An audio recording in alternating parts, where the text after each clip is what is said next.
just raise your hand, and there is this two hands which you see. So during the presentation, if you think there's a point which you like, or which you don't like, which you like actually, so you can just clap. So it's all about clapping. And the third one is about the chat feature, which I think you're already using. So when I'm presenting, so I will try and take as much of your questions as possible during the presentation. In case I'm not able to do that, please put your questions in the chat, and towards the end of each session, I'll take the questions. And then at the end also, we have a Q&A session where we are going to start. Okay, so I'm just waiting for a few people, to join in so that we can. No audio? Oh, what happened? Can't you hear me even now? Hello? Hello? Shreyasi? Okay, fantastic. Because I just got a message on the chat that there was no audio. So I was just wondering, no, this can't happen. Okay, so right now it's 11:03. So what we will do is we will wait until, now it's 11:04. So we will wait until 11:07 if that's okay with you. So we'll wait for a few more guys to join in, and then we'll start the session. And then whosoever joins later, it's their loss. Really? Early birds get the prize. So what are you guys doing on a Sunday morning besides being here? What are your plans for the Sunday morning? Are you going to explore something new or finishing the errands? What are you up to on a Sunday morning? Nitish, where are you from? I see Sandeep joining. I see Abhinav. I see Shreyasi Sen Gupta, Sujit Net. There are a lot of people there. So it's really nice that all of you have joined. Thanks a lot. Yeah. Oh, nice. You're from Gurgaon. Oh, you should be saying Gurugram now. No. Hi, Vinayak. How are you, Vinayak? Where are you from, Vinayak? Delhi. Oh, nice. Wonderful. What a coincidence. I'm also from Delhi. You just woke up, Divas. Wow. Clapping for you, Divas, that you woke up just for me. Wow. How wonderful is that? Thanks a lot, guys. I really, really appreciate from the bottom of my heart that you guys are here. Yeah. Okay. You don't use Gurugram now. Okay. Nice. You're in the US traveling. Priyanka Vora. Where are you traveling in the US? You're from Hyderabad. Wonderful. I have a lot of friends from Hyderabad. So where in US are you based at? Nice. Abhinav is also. New Jersey. Wonderful. This time of the year, last year, I was actually in New Jersey. So Facebook keeps reminding you of all your past memories. Oh, 1 a.m. Oh my God, Priyanka. So I have to make sure that the session is really useful so that you're not going to curse me later after the session. Okay, New Jersey. Wonderful, man. I've got so many friends. So next time when I visit New Jersey, so I can actually be at other places also. So I know who to hang out with when I'm in New York next year, this year itself. Right. So wonderful. Nice. So where all have you traveled? Except for the US guys, the Gurgaon guys. Where are you traveling? It's really nice, that we can actually chat on a regular basis. It makes it more easygoing. And I would really appreciate that, don't hold back from asking any question. This session is all about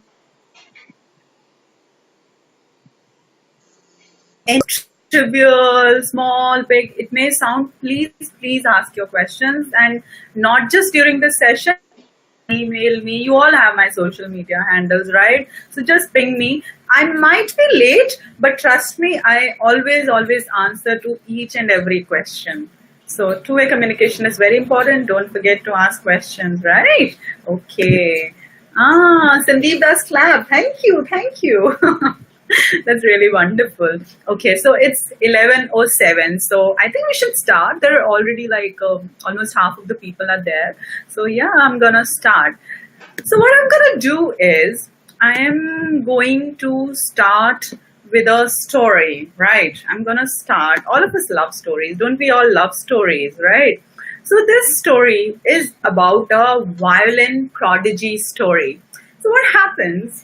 a young violin prodigy. He's walking down the street one day in his hometown, and he's little bogged down. He's not able to decide whether he should pursue his career in violin or not, because he is just wondering that he's invested so much of time. He's always applying, but he's not getting the good response. So he's kind of little demotivated, and he's walking on the street, and suddenly, all of a sudden, he cannot believe what he has seen. So he sees a very famous violin teacher in the world who's coming towards his side. So he stops the great teacher and he asks him, can he play for him, thinking that if the teacher says that he's not good enough, he's going to abandon his violin playing career and he's going to go back and do whatever is in store for him. He doesn't want to waste his time. So the great teacher says,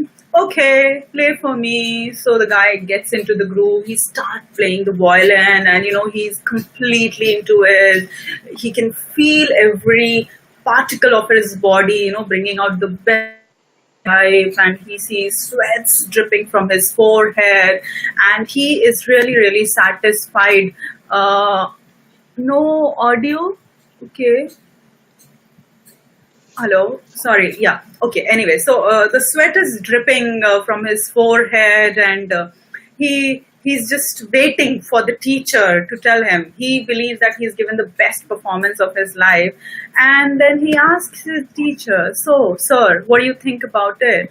So the teacher says, you lack the fire. The young musician is devastated.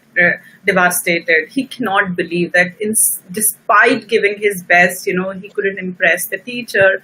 So feeling dejected, he comes back home and he announces to the world that he's going to give up his career in music and he's going to pursue something else. So he starts his business, and he does extremely, extremely well. He can't imagine that, the amount of money that he earns. He surprises himself. So 10 years later, he's walking in a different town again, and he sees the same teacher coming from a different direction.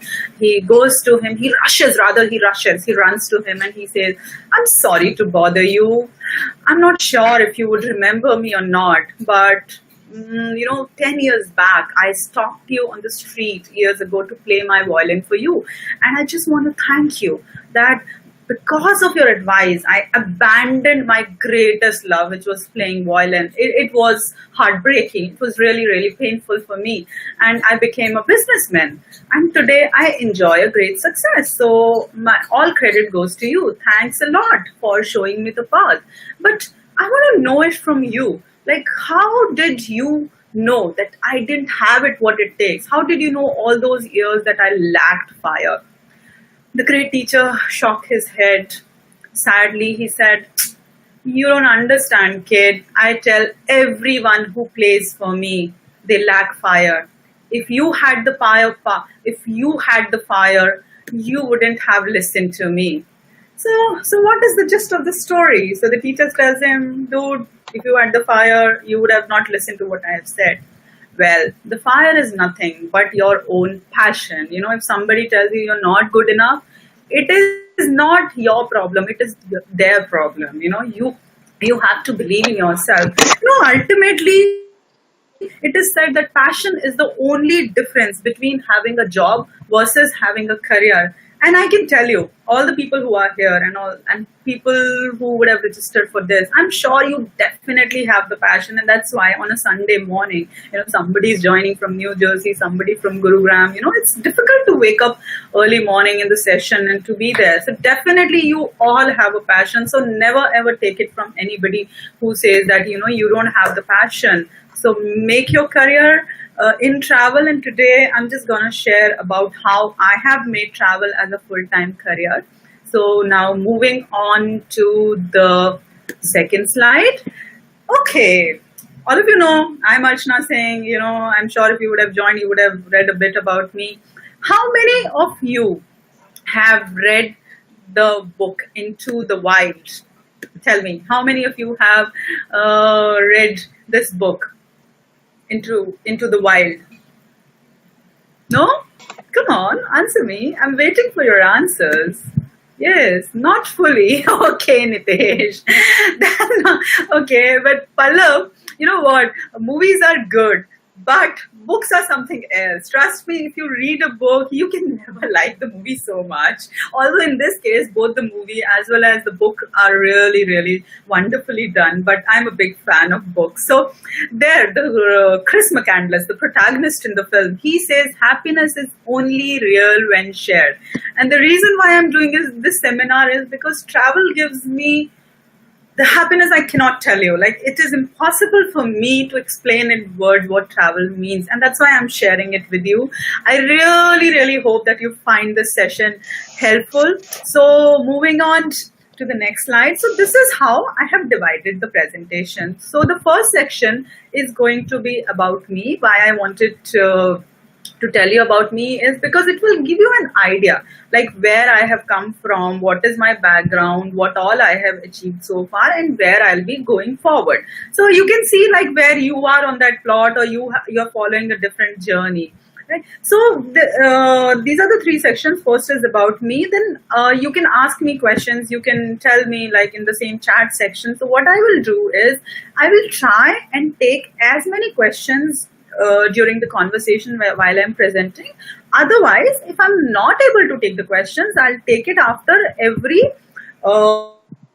session, like every part of the presentation. So suppose if I'm done with the first one, then I'll take question. Then the second one, okay, if you have to listen to something very important, this is this section, when, where, what, and how to make a career in travel. This is the most important thing. This is like what I could put the maximum emphasis in the presentation. This would be the section. And third is going to be a Q&A. If we would have missed out on any questions in the beginning part, then the third part is where we have more open-ended. You can ask me any questions, tell me whatever you are doing, any help you need or anything, right? So sounds great. Tell me if that sounds perfect, and then I can move on, right? Okay, Pallav, nice. Okay, moving on to the slide number 4, so which is about me. So let's start. So who am I? What am I? Have you guys heard this song called I'm a Gypsy by Shakira? No?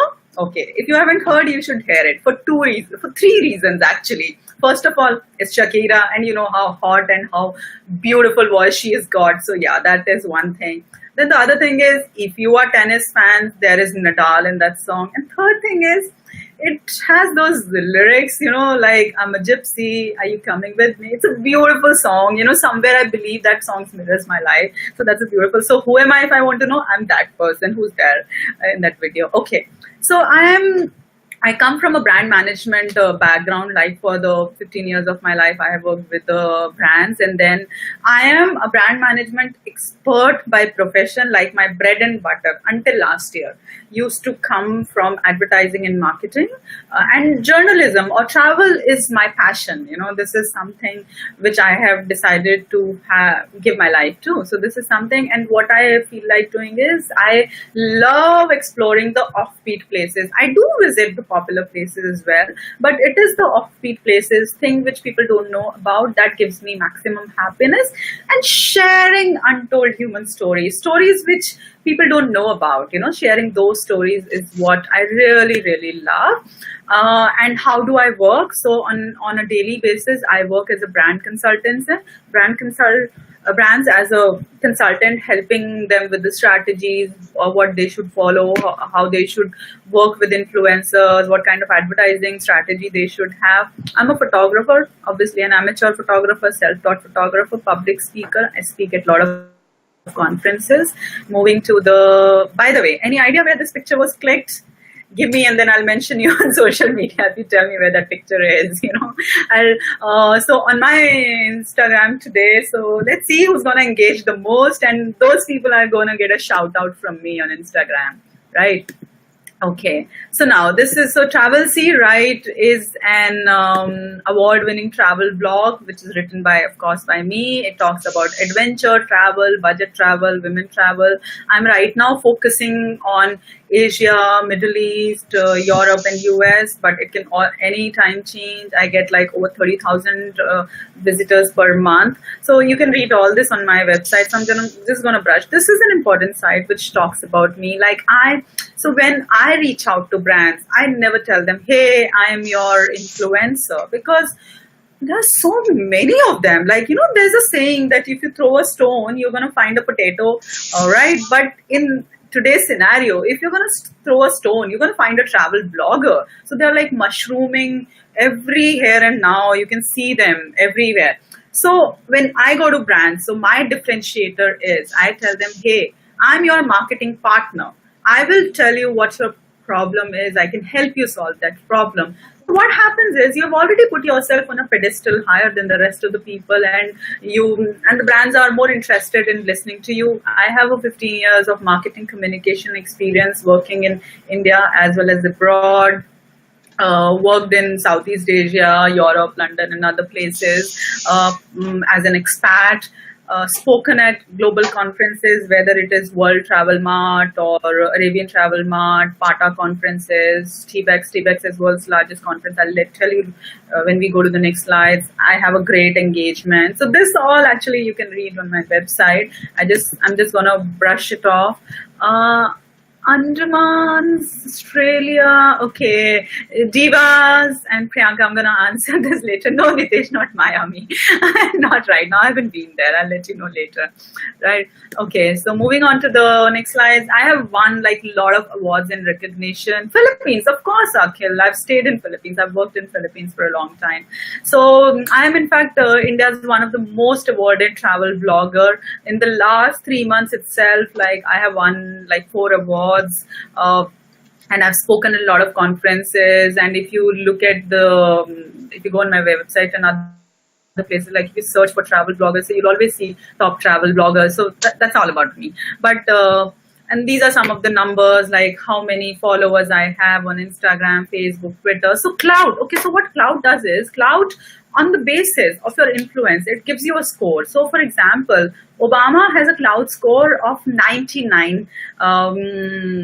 So I'm obviously no Obama. I cannot even compare. But most of the influencers, they have like between 50 to 70. So having a 75 is really, really cool. So when you're pitching brands, and if you share this, hey, this is my Cloud score, this is my reach, and this is how much people you can reach, it always makes an impact. So it is a part of my media kit. Whenever I'm pitching a brand, I tell them. Because see, brands are driven by numbers. So if you share with them, they're going to like it. The various services which I offer is I help in creative design and development. I help in branding identity, influencer marketing, social media marketing, sponsorship. So you can read all this on my website. I just wanted to brush. The main section is the second one, which I wanted to tell you.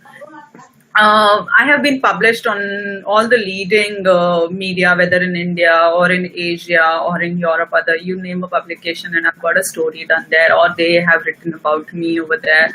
Worked with most of the leading brands, whether it was with San Francisco, I Love New York, Scottsdale, or Ireland, or Finland, or Dubai, or Singapore. So I've worked with most of the brands.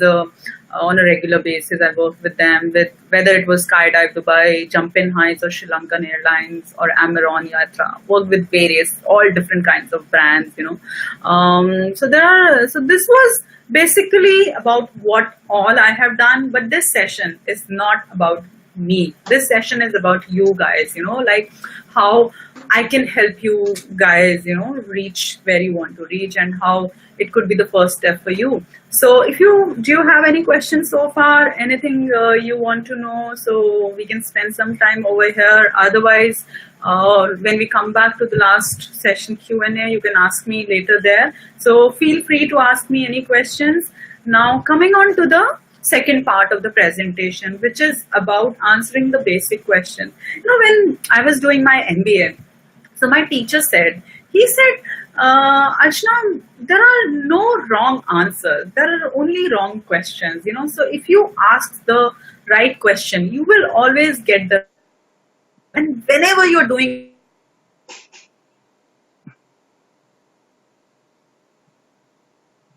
you have cracked the why, then where, what, how you will do it.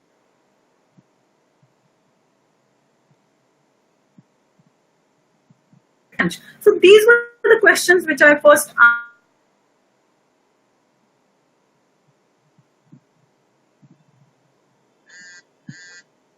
art, what am I going to do, how am I going to do. So all those questions I first answered myself, and once I had a clarity, then I devised a strategy how to reach.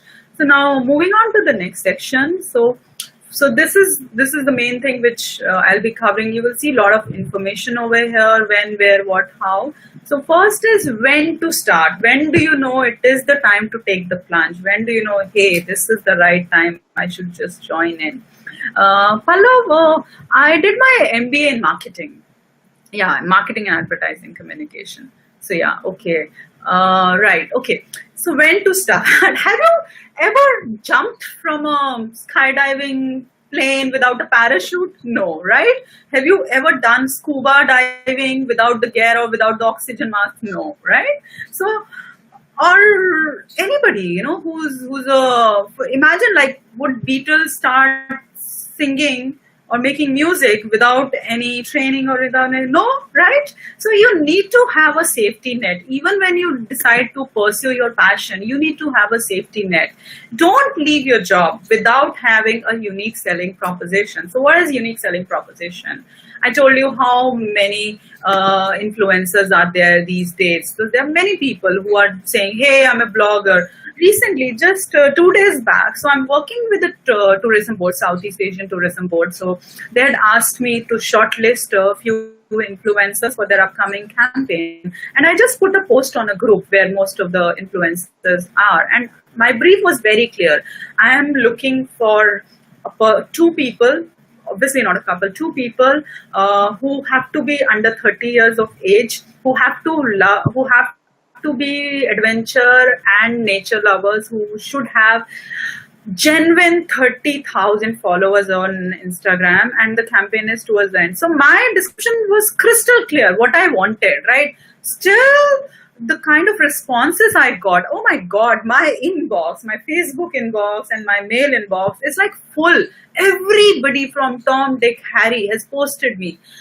And I was really disappointed because all those people who have sent me their responses, they don't know what they're selling. They haven't even read the brief which I have written. It's very important to have a unique selling proposition. Say, for example, in my case, I don't apply to each and everything opportunity which comes my way. I know that, okay, I'm only going to talk about the offbeat places. So when I reach out to brands, or when any brand is looking for influencers, I only work for the brands which are in offbeat places. So I would go to a Bulgaria or a Romania, but not to a normal place. And I always have human stories, so I always pitch it. So having a unique selling proposition, having a niche is very, very important, so don't copy others. Ask yourself question, why are you different from others? Why would anybody take you? So before doing anything, you have to have a clarity on that. Don't just be influencer. Don't just dream of becoming an influencer without knowing why anybody would want to work it. And always have a part-time experience. It was last year that I went full-time, but I was blogging and writing about it since 2014. So I was doing it along with my job, and it was last year when I realized, okay, now is the time for me to go full throttle. And then I quit my job and decided to do it full-time. Nevertheless, I did not do it in like one fine moment. I woke up and I said, "Woo, it's time. I should quit my job and let me just pursue my dreams together." No, it didn't happen like that. It was a well thought out decision. I had saved enough money to sustain me at least for 2 years. That if I did not get even a single penny earned from travel for 2 years, I had enough money to pay my bills for the internet, for my travel. Like, okay, I would not splurge. I don't splurge money on things which I used to do earlier, but I had made sure that I had a certain corpus with me, and I developed contacts in the industry. And since my focus has been majorly out of India, so most of my contacts are out of India, because ultimately I see as the entire globe as my market, not just India. And income support. So in my case, I am self-sufficient. I don't have a liability. I have my own stuff. Like, I don't owe a single penny on anyone. So, but in case you do have a supportive family, then it always helps. If you have a husband, girlfriend, boyfriend, father, it helps. So you should have your safety net. And if you don't have any of these, then you need to have a godfather or a lottery, right? That is only luck. But always have a safety net. Decide if you have all this, then probably it's the right time for you to go full throttle. Otherwise, do it part time. And in fact, some of the people, for example, has a full does it.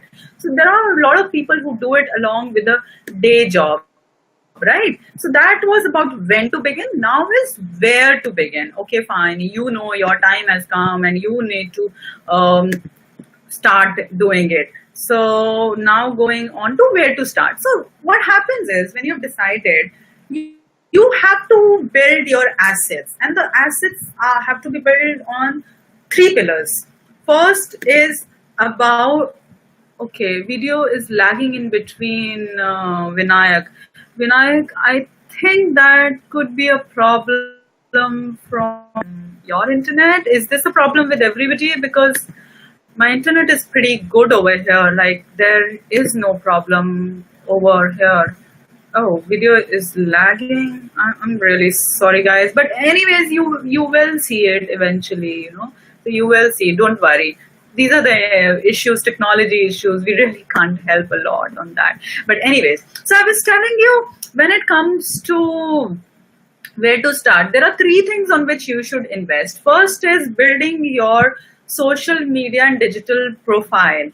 It's very, very important that you are not just doing things right, but you are seen as doing things right. You need to have your social image built on various channels. So whether it is Twitter, Pinterest, Instagram, LinkedIn, Google+, you should have your profiles. And when it comes to profile, have a synergy in your profile. Like, try and use the same image. For example, in my case, if you will see at my picture, there's this zipline biking image which you see in all the platforms, whether it is Twitter, whether it is Instagram, Facebook, everywhere. The same image is here there. I use the same intro. I use the same kind of pictures.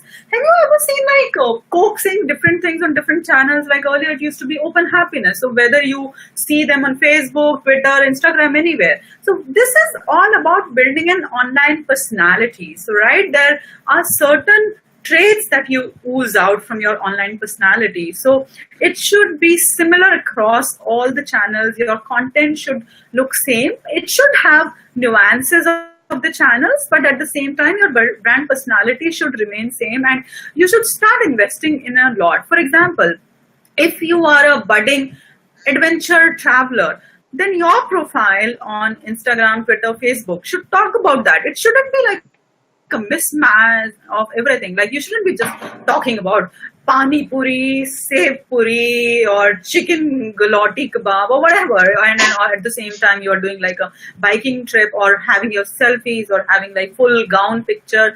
There should be unheard of a message, which people should know when they go to your profile. Hey, this person talks about this. You need to take your business seriously. It is your baby. So that's why whatever you're putting, spend some time. What is it that you're writing on your digital assets? So that is like the shared media which you need to personalize. Then coming to the second point. So the second point is the most important, because see, what happens is the other media are shared, and the remote control doesn't lie in your hand. The remote control lies in the hand of Instagram, Facebook, and all these other big guys who are there for making money. So are you. But in your case, you're making money for yourself. Like, you would have seen Instagram and Facebook, they keep changing their algorithms. Like, sometime back, Facebook changed their algorithms big time, because of which the organic reach of your page has come down drastically. Like, I have around 150,000 followers on my Facebook page, but when it comes to reaching audience, they would probably not be reaching even a few thousands, because Facebook wants you to pay to reach your own audience. So that's why if you invest in your own assets, it goes long way, because as I said, the remote control hand. So how do you make that big. First of all is starting with your own website, starting with your or having your own domain, having registering. So having a website, say wordpress.com at Ajay Sangram, no, it doesn't look as professional as that. So for example, if I have a website of say Travel C, right, it looks more professional. If I'm sending a message to a brand or a mail pitching something, if it goes from Archana at travelcwrite.com, it looks more professional. So first of all is but don't start it from the day one. What you can do is you can start a blog, like a free blog from WordPress, from Blogger, or from Medium, and then register it. You can register on GoDaddy and other. I have my registration on GoDaddy. And when it comes to hosting plays a big role. I have my website hosted on SiteGround. I shifted it from GoDaddy to SiteGround for two reasons. First of all, SiteGround is really fast. Their customer service is fast, and I've seen my visitors numbers have increased, so the lag time is less. So I find SiteGround better than GoDaddy, but it's totally up to you. The other two, 3 points are like pretty important. So what happens is, okay, fine, you have made your great social media feed, you have a good website in place, you're putting the content, but your content could be lying on the 5th, 6th page of Google. It is said that if you really want to hide a body somewhere, Google 6th, 7th, 8th pages are the best. So if you are there on the later pages of Google, it's as good as not having the pages. Nitish, I said SiteGround. SiteGround is the website where I'm hosting my website. It's pretty good. It's really nice. Like when I was shifting my hosting platform, so I actually looked around at a lot of websites. It is slightly more expensive, but still not so expensive. But the services are way better. Their after sales is phenomenal. I'm like super duper happy with them. Okay. Anyway, so what I was telling is, making sure that the content which you write is not only good content, but it is a content which is seen by a lot of people is very important. And that's where the keyword search comes into play. It's very simple. See, there are two kinds of keyword search which is possible. So one is the free, like if you search on Google keyword search or keyword planner, you can get it. Say suppose if you're writing a post, like I was writing a post about Ireland and I wanted more number to see it. So how do I ensure that? So I posted a lot of keywords. Okay, things to see and do in Ireland. Okay, places to visit in Ireland, a lot of it. And I put it in Google and I looked at how many people are searching for that word. So higher the number of people searching for that word, greater are your chances to be seen.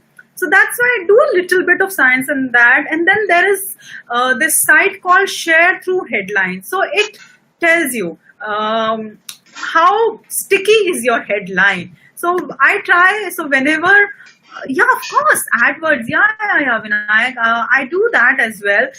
But you know what, initially when I wasn't ready to invest so much, so I was trying and using the free tools. So there are a lot of free tools like Moz has, AdWords also has, then there's Key Search. So there are a lot of free tools that people can use.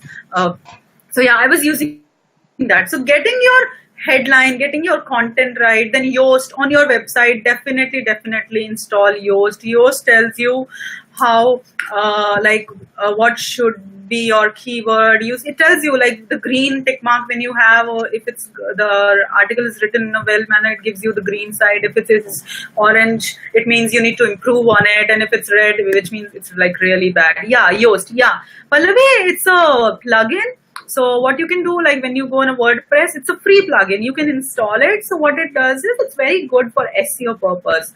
It tells you like even when you are writing your content. So how easy or difficult is your content when you are writing it, and in terms of keyword, in terms of description, how well it is. What I can do is, this is little bit of technical.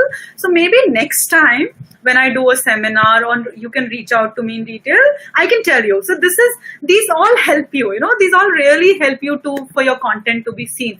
Other thing which I do is embedding your other stuff. See, what happens is, everything has to be liquid and linked. So you have built your social media profile, you have a beautiful page on Instagram, you post beautiful pictures, you get a great engagement, but what does it do? Is it lying just there? You want audience to come from there to here, and similarly you want the person who's reading your website to be following your Instagram or following you on Pinterest, on Twitter. So embed them. So for example, if I am doing, say, a map, a road trip around Ireland, so what I will do is I will put a map. Okay, this is the route I did. I'll embed the Google map there. I will embed the pictures which I would have put it on my Instagram. So when a person clicks, he is routed to my social media profile or vice versa. So in a sense, you don't let an audience to leave you from one media to other. So that is other thing I do. And always have social sharing buttons on your website. You must have seen like all these websites, whether it's Nat Geo or all other, they have these social sharing with, whether it is Instagram, Facebook, Google, or anywhere. Like if you like the article, just share it. It's just a button click. So it really helps because you want your content to be seen. So this is on the website. So guys, if you really want to spend your maximum energies, I would say spend on making your website, because ultimately this is something which you own. As I said, the remote control lies in your hand, but don't negate your social media and digital profiles also. They're very important. Now the third thing, it is one of my favorite. Tell me one thing, we believe in people. So today you are here because of Archana Singh and Travel See, right? You know me at a certain level, right? That's why you are here. Because what happens? People do business with people, right? They don't do business with machines, right? It's always better if they can place a face in front of doing a business. So most of my assignments or most of the works that I have done, they would have come through word of mouth, where one person has recommended me to other. For example, the first time I worked with Sharjah Tourism Board, so those guys, we really stuck up really well and we become such good friends. So she now becomes my PR. She recommends me to all the people. So when I got the Outlook award, so she was telling all the people, hey, have you met this girl? She's the best blogger and you must do this business. And she is the owner of such a big agency.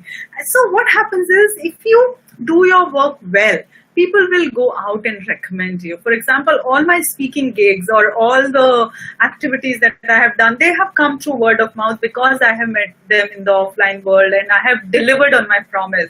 So networking offline is very important. Now I will talk about the 4 or 5 things which are very important. TBEX. If there is one conference that changed my whole outlook, my whole career, today I'm here, I'm talking to you guys. It's only and only because of TBEX. TBEX is Travel Bloggers Exchange Conference. You can go and visit it on the website. It's called tbexcon.com. So what they do is, every year, twice and thrice, they have this conference. Mostly in 3 parts. So one is North America, so it could be any part of the US, Canada, Mexico, anywhere they hold this conference. Other is in Europe, like last year it was in Ireland, this year it is in Czech Republic. I'm actually speaking there, it's in July. And the third one usually happens in developing countries. So it has happened in Bangkok, it has happened in Philippines, it has happened in Israel, next year it's in Zimbabwe, and I'm trying to bring it to India as well, because I know there is so much potential. So we are in talks with Incredible India, fingers crossed. Please pray that we are able to bring it, then you will see the difference. So, and this thing did was, TBEX get the best of the travel industry, the best travel influencers, the biggest in the travel industry. They come there. There are 2 days of conference, 2 days of sessions. So there are like more than 40 sessions which happens together as per your interest, whether it is video, photography, SEO, or beginner's course. There are various sessions. You can read about the presenters. Like, you can go on the website, you can already see the influencers who will be speaking in the Czech Republic there. You can attend the session, ask them the questions, and your mind opens up, man. In my case, I attended the first TBEX in Philippines. And after that, I realized, oh man, there is so much potential in this segment. There's so many things I had absolutely no clue about, and that just blew my mind away. And that was the point. And that is where actually I decided when I attended this session. I said, hey, I want to come and talk at this TBEX conference one day. And I actually managed to do that in Ireland after attending 2-3 conferences. So yeah, it really helps the newbie. So if you're a newbie, try and attend one of the TBEX conference. The next one is happening in Ostrava in Czech Republic. Beautiful place. Usually the price is the early price is like $150 now. As the date comes closer, they increase it. So now it's like $199. But you have to pay for your own flight and for your own stay, but the learning is immense. And what happens is, after the conference is over, after and before, there are trips, free fam trips, which are called familiarity trips. So they take you to the best of the places. You get to be hosted at the best of the places, and you kind of earn back your money. So that amount of money, if you would have spent in your traveling and visiting that places, you earn that back. So I look at it as an investment. So guys, if there is one conference you should aim at attending, this is TBEX. Then there are other conferences like Travers is there. Travers Rotterdam is happening. Then there are different other traveling conference is happening in Poland, and other conference also keeps happening. So in India, what happens, there are a lot of tourism boards as well. Like MP has this MP Travel Mart, which happens in Bhopal. It happens in October most of the times. Then there are different states, like Rajasthan is also holding Mart in, I think, October. I can send the details later if you want to know. Just let me know, I'll tell you. So try and attend. And OTM has these events across India. So where various brands like, the tourism brand and the cruise companies, they are there, and you can go and pitch yourself. You talk to them. They're always looking out for business.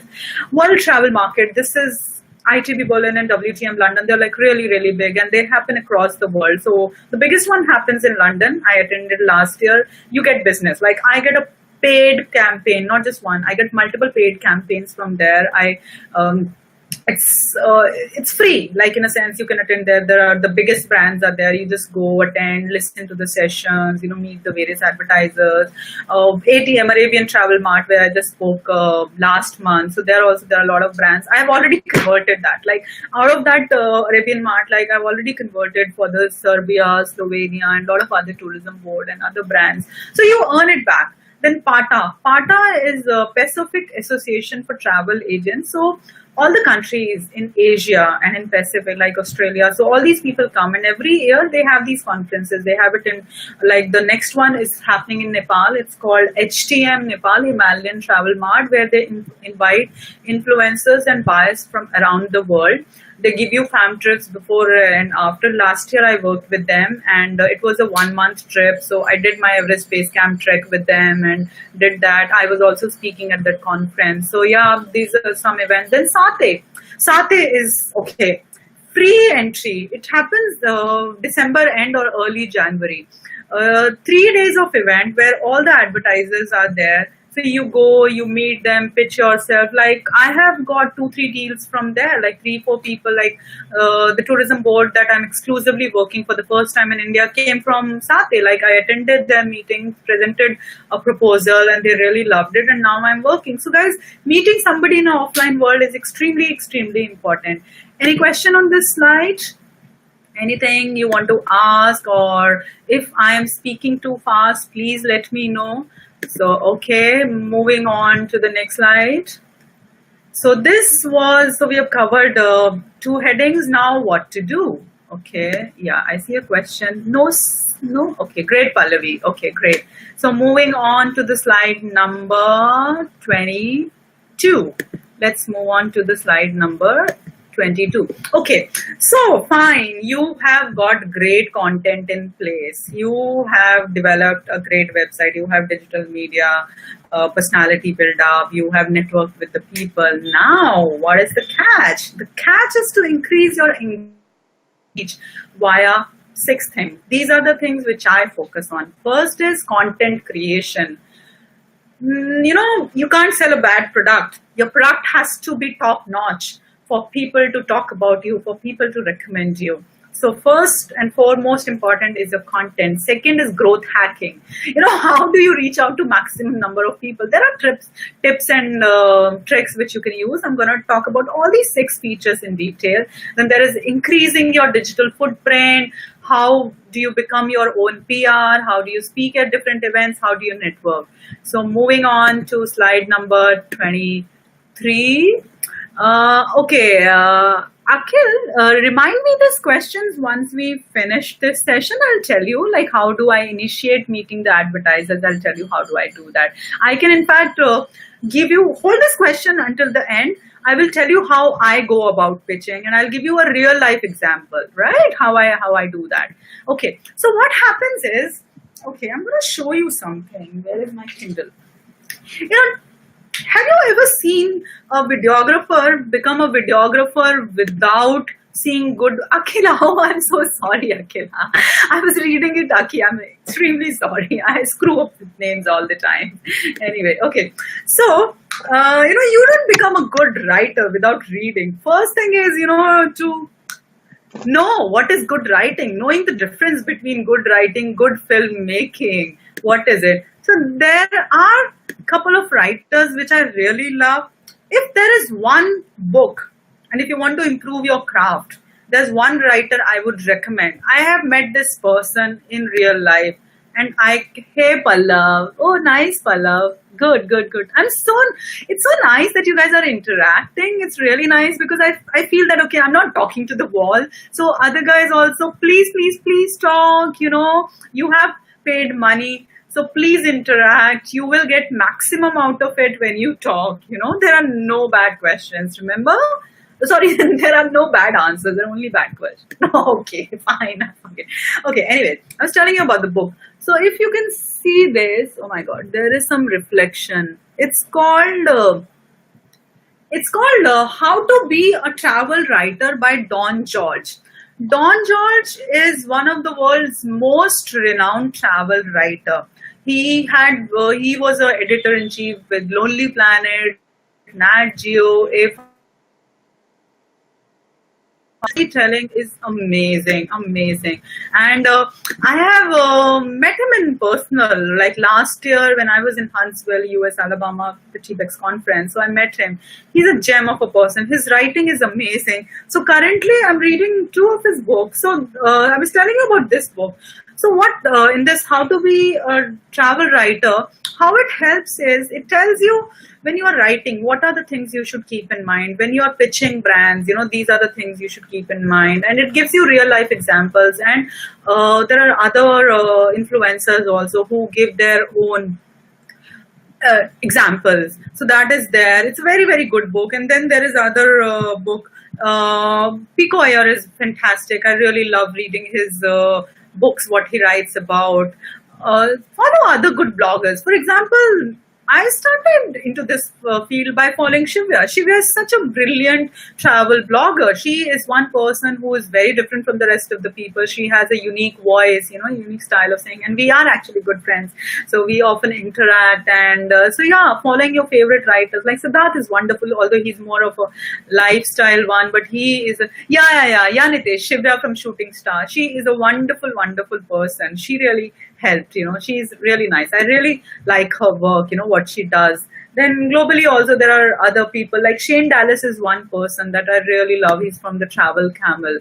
He visits all the offbeat places. He's a wonderful person. And then, don't just restrict yourself to reading just travel related books, read other books. For example, I come from management background, so I read all kinds of books. So I read Blink because it gave me an insight how people like Beatles or people like Steve Jobs or who are successful people, how do they become successful? There's a rule in that book which says like to become successful there is a rule of like 10,000 hours. You need to put 10,000 hours and then you kind of become an expert. So these things really open up your mind. For example, Elizabeth Gilbert. Eat, Pray, Love. I visited Bali and Italy because of her. And she's so sweet. Like, I even wrote to her and she replied. So people do reply. Murakami, my Japan trip was all because of Murakami. I have first seen him and then I explored those roads or those places where he had written those books. And Kafka, like Prague was all about Kafka walking in his footsteps, Gibran. So follow the readers. You can only become best when you know what is best, and the way to know the best is to read about those people. Okay, there's one book which I would highly recommend. It is very easy read because most of the time the problem comes in, hey, it's very difficult to read. So there is this guy called Dave Trott. So you can follow him on Twitter. Dave Trott is his name. So he has this multiple books. Is like 1 + 1 is 3.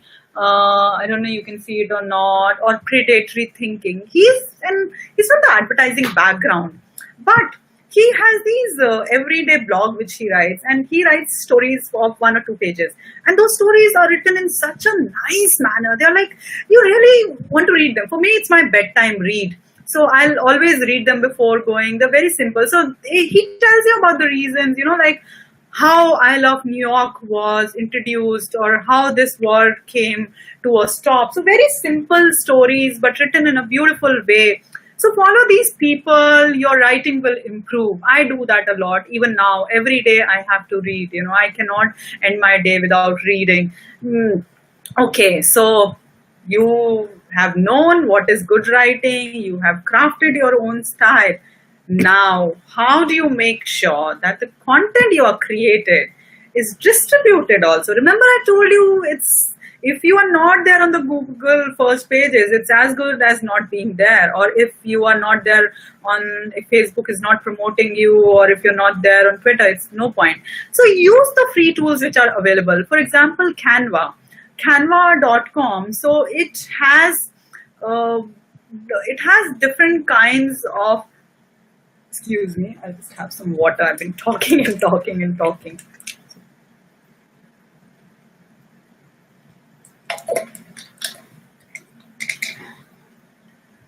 So yeah. Say what again? Palla, what do you want me to repeat, Palla?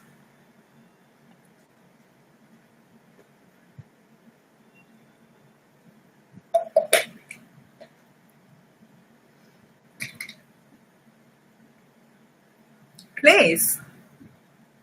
Okay, no, what I was saying was place as in the website. It's Canva, Canva. Canva. So it's a website, canva.com. So you go on their website. So what you can do is, for example, remember I was telling you that you need to link everything, whether you're Instagram, Pinterest. So what I do is I use Canva.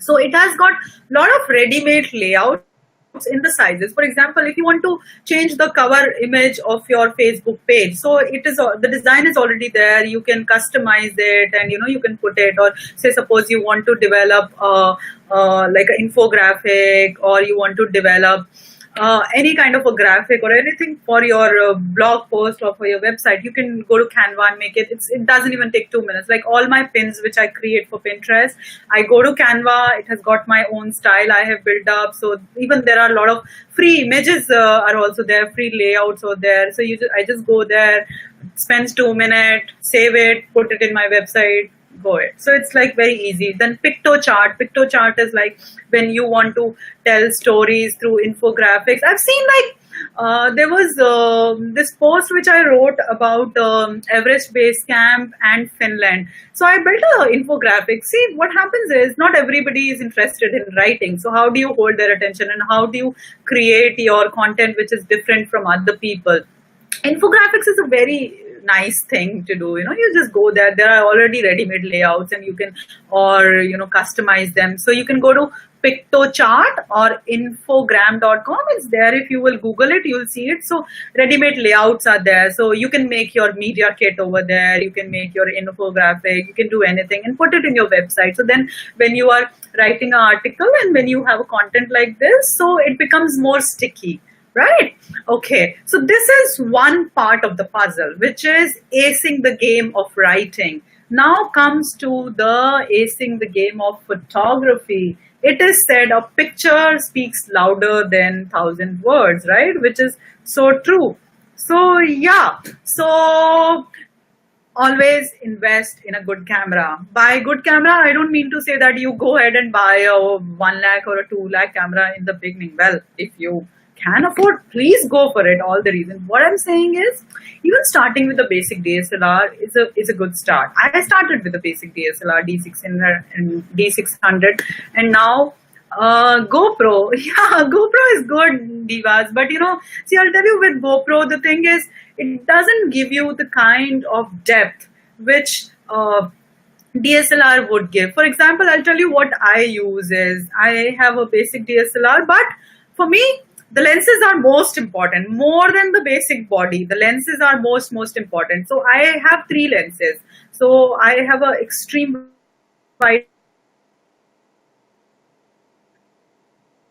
Great, nice, Vinayak. That's wonderful, right? Yeah. Phone is good, but I'm saying is, whenever you can invest, please invest in a good DSLR, because see, when you are writing for magazines, so the quality isn't that great, or when you want to zoom in on that picture more, so the DSLR quality is way better. Or when you are entering any contest, photography contest, and all that. So it's better. You have more controls in hand if you do it in DSLR, because you shoot in RAW and all that.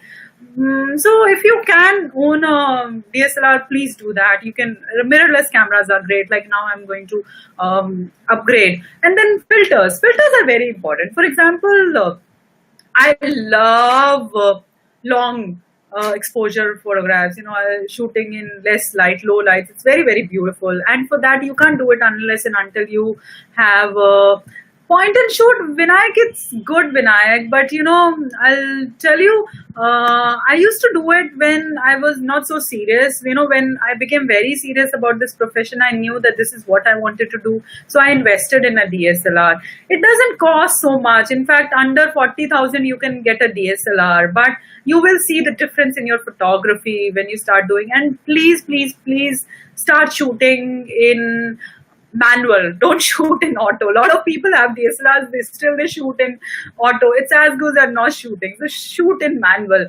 Filters are very important, like your CPL, your ND filters. They're really nice. YouTube has all the tutorials. You can learn it. Like, I have not taken any classes. It's all through YouTube or lynda.com. They are a treasure house for knowledge when it comes to for editing. I try and not edit picture too much. I don't know Photoshop. So what I do, I use Lightroom to straighten the picture, do a little bit of color correction and all that. Snapseed sometimes, not a big fan of Snapseed, but if there are two apps which I use, this is Lightroom and Snapseed, mostly Lightroom for all the pictures on my Instagram. So I use Lightroom for a basic color correction, basic editing. And for video also, like if I'm doing any video, so it's iMovie. I'm not much into video, so I don't experiment much into video. So this is one thing. So yeah, ace your writing and photography. Why I said photography is, the funny thing is, most of my assignments which I get, they come from Instagram. I don't know why. Like, even though I consider myself more of a writer, but the brands who come and work with me, it's mostly for the pictures that I click. So yeah, you really have to improve your photography and try and focus on one thing. Like, if you will go to my Instagram page, you will see that I mostly put pictures of places. Very rarely you'll see me in the picture. It's all about the pictures, wild angle shots. I don't do food, I don't do fashion, I don't do lifestyle. It's mostly the places that I do with. So create a niche for yourself. Now moving on to the next slide. Okay, so you have got a brilliant content. Now you want the people to see it. You want the people to applaud it. Guys, if you like some point, please applaud it. If you don't like some point, please let me know. If you want me to spend some more time on that, please let me know. Remember, you have to engage. Engagement is the most important thing. Nice. Oh, I see one clap. Oh, so Nitish Kumar has clapped 5 times. Okay, Nitish, you are definitely getting a mention on my Instagram shout out. So you have to tell me about your Instagram handle. So, after the session is over, so please send me your profiles. I would really like to talk about you. And it's really wonderful that you guys are so engaging. It really boosts up my morale. Always do that for anybody. Okay, moving on to social media growth hacking. There are multiple of social media channels, right? You can do, but you really can't do everything. Ultimately, you are one person doing everything. So what I do is, there are 4 channels that I invest on. Pinterest. After Google, if there is any channel which gets you the maximum traffic, it is Pinterest. Now you'll ask me why. Pinterest is not so popular in India. Reason being because we have not understood. But in the US, after Google, it's the number 1, and it really drives traffic. Because what happens is, when you put a pin, it is linked to your website and it goes in image. So suppose if you're searching something in Google, so Google picks it up from Pinterest and it picks it up from your website. So a person who clicks on that pin or on that picture, he goes to your article. So if there is one social media channel that you should invest in, it is Pinterest. It looks a little difficult, but it is not. I have started doing it recently because obviously I was focusing more on the magazines and newspaper. But this is one thing which will really make a difference in your life. Okay, so what you should do is, you should create your boards according to your travel blogging interests. Say, for example, if you're into hiking, have a board about hiking, invite more collaborators, post as much as you can. If you're into food, have a food board. If you are into fashion, have a fashion board. And pin your individual blog post, For example, if it's about Nepal, so I'll have a pin from Nepal. If I'm from Ireland, I'll have a pin from Ireland. And to make pins, I use Canva. Remember I told you Canva in the previous slide? So yeah, I used Canva to make my pins. I insert those in my website, and then that is posted on Pinterest. And then create vertical pins. Pinterest doesn't promote horizontal pins. So create vertical. You can just crop the image. If your picture is beautiful, people will share it. And post in pods. Okay. Pods, so what happens is, on Facebook, on Instagram, and on Pinterest, there are these groups where what happens is, you tell a person, hey, I've come out with this new content. So it's like, you scratch my back and I'll scratch your back. So I'll share your content, you share my content. So what is happening? We all are helping each other to grow. There's nothing wrong in it. It's like a collaborative approach, which you do. So join different groups. There are a lot of Pinterest groups online which you can join, and you can share that content.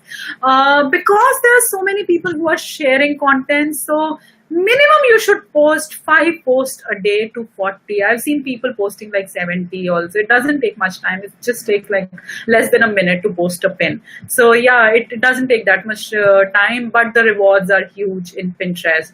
Instagram. My bread and butter from travel comes from Instagram. Even though I don't have huge numbers, I just have like around 23,000 followers, but those 23,000 followers are extremely engaging with me, and brands see my work. So most of my assignments I get from Instagram, even though I don't do brand promotion on Instagram, but I could convert them into, say, a Facebook promotion or a blogger promotion or a Twitter promotion. But all the brands, they reach out to me through Instagram. So what you do is, doing Instagram is right. First of all, is create a niche.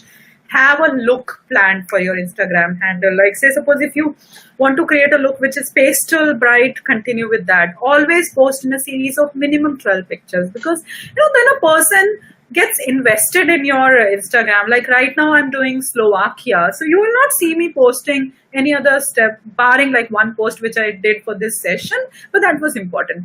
So I'm going to post that. So what happens is, you are creating the anticipation. So people are anticipating what are you going to post next, and they engage, and they'll recall your last picture that you had posted. So always have 12 pictures. Study your analytics. They really tell you what you are doing right, what you are doing wrong. For example, to study your analytics, you need to have a business page. It's good. I have a business page. It gives me tremendous insights. For example, in my case, weekend doesn't work. So you will not see me posting much of a content on a Saturday or a Sunday. Monday does the best for me, when there are so many people who are engaged in that. And then what happens is, the timings. For example, I have seen that if I post a content content in the morning, it doesn't get that much of engagement. I post my content around 7:30. 3:30 is also a good time. 7:30, after 7, what happens is the audience, like I have a global audience. People, half of my audience are from the US and half of them are from Asia and spread otherwise. So there it's morning, here it's night. So I'm able to cater. So they see my content. So larger number of audience see it. So reading your analytics is very important, what they are liking. It's very, like I have seen when I was looking at my analytics, I realized that pictures which have water, which have mountains, which have me, unfortunately, I couldn't have believed. So I've posted few pictures in which I'm also prop of some of the pictures. So those pictures seem to do well. So guys, spend some time studying your analytics. If you need any help, let me know. You can ping me. I'll share it with you. And engage with questions. Just don't say, having a good time in Honolulu. Oh, come on. Okay, fine. You are having a good time in Honolulu. How does it make a difference in my life? So engage, ask a question, end it with like, hey, have you been to this place? What thought came to your mind? Have you seen this? Do you feel this? So then when you are asking a question, people get inspired to answer. So end it with a question and join comment pods. So there are these groups wherein you tell them, hey, I posted a picture. So then they will engage, because see, what happens is Instagram has this thing. Instagram really will put your picture high up on the pedestal if more people are engaging. You might have like 50,000 followers, but if people are not engaging, those 50,000 followers are not going to see your content. So become a part of these comment pods. Give and get shout outs. Shout out means, if you know a brand, a person or a brand who you share similar interests, reach out to them, say, hey, can you give me a shout out for me on the stories. But be extra careful. Like recently there was this guy from France. So he reached out to me. He had the similar number of followers like I had. I thought his content was brilliant and shout out. I said, sure, I'll do that. And I posted for him and he was supposed to do the same thing. His engagement was bad. He didn't. He just disappeared. So you really have to make sure who you're giving a shout out. And then a lot of times, a lot of people come in who neither have great content nor have followers. They want me to give a shout out. And I just ask them, dude, why should I do it for you? What is there for me? Why would I do it? So yeah, so whenever you're reaching out any influencer, see why would they do it for you? And tag brands. Tagging brands is very important. Like I'm doing Slovakia right now. So I will be working with them again. So when you engage with brands, that is the way to tell them and you get your assignments from them. And post at least once or twice a day. I do only once a day. That's usually 7:30. It depends what your audience want. Facebook. You should definitely have your page. Although after the algorithm change, Facebook doesn't allow people. Ripan, what's the problem? I see you completely. Okay, sorry. I missed out a lot of questions. Okay. Oh, I'm sorry. Yeah, sure. You'll get all this. Yeah, no, you should have your, no. See, if you're making a career in Instagram, never make it a private account. If you want to have a private account, have a different private account. Always have a public account. That is the first thing. No brand will see you, man. You need to have a public account. And we can go for short. Yeah, short story para is important. Like this, I always go for descriptive captions because see what happens is Instagram picture is one thing. You'll catch the attention of a person, but they will read your story. They will know about the place from it. Then they will get to know. Like my maximum engagement, I have a 8.6% engagement as compared to an average engagement of 3%. So why do I have almost triple the amount of engagement what most people have in that number? The reason is I share something which most people don't. So I'll always share what I was feeling at that place, the extra thing which you don't have. So that engages. Should we separate our personal? Yeah, I think you should. You should definitely. See, I don't have so much time. So that's why I just have one personal and travel account. But that has become more of my business. So I don't post much of my personal stuff. My personal stuff would be like maybe on stories, I'll post something. But most of the time it's travel account. Go for a business account. It will help you. In the long run, it really help you. Okay. So guys, any more question on the Instagram or should I move on to the Facebook? Okay, so moving on to the Facebook. So what happens is, after Facebook did their algorithm change, so not many people see the content that you post on Facebook. So like I have 150,000 followers on Facebook, but the number of people that I would be reaching organically would be not even few thousand. So because Facebook wants you to pay even to your reach your audience. So I don't pay that. I have not done paid campaign unless and until some brand is paying for it, then it's fine. But what happens is having a page is very important, because even now when you reach out to brands, they want to know if your page is there. So when they are looking for influencers, they usually check your page because it's a public profile, right?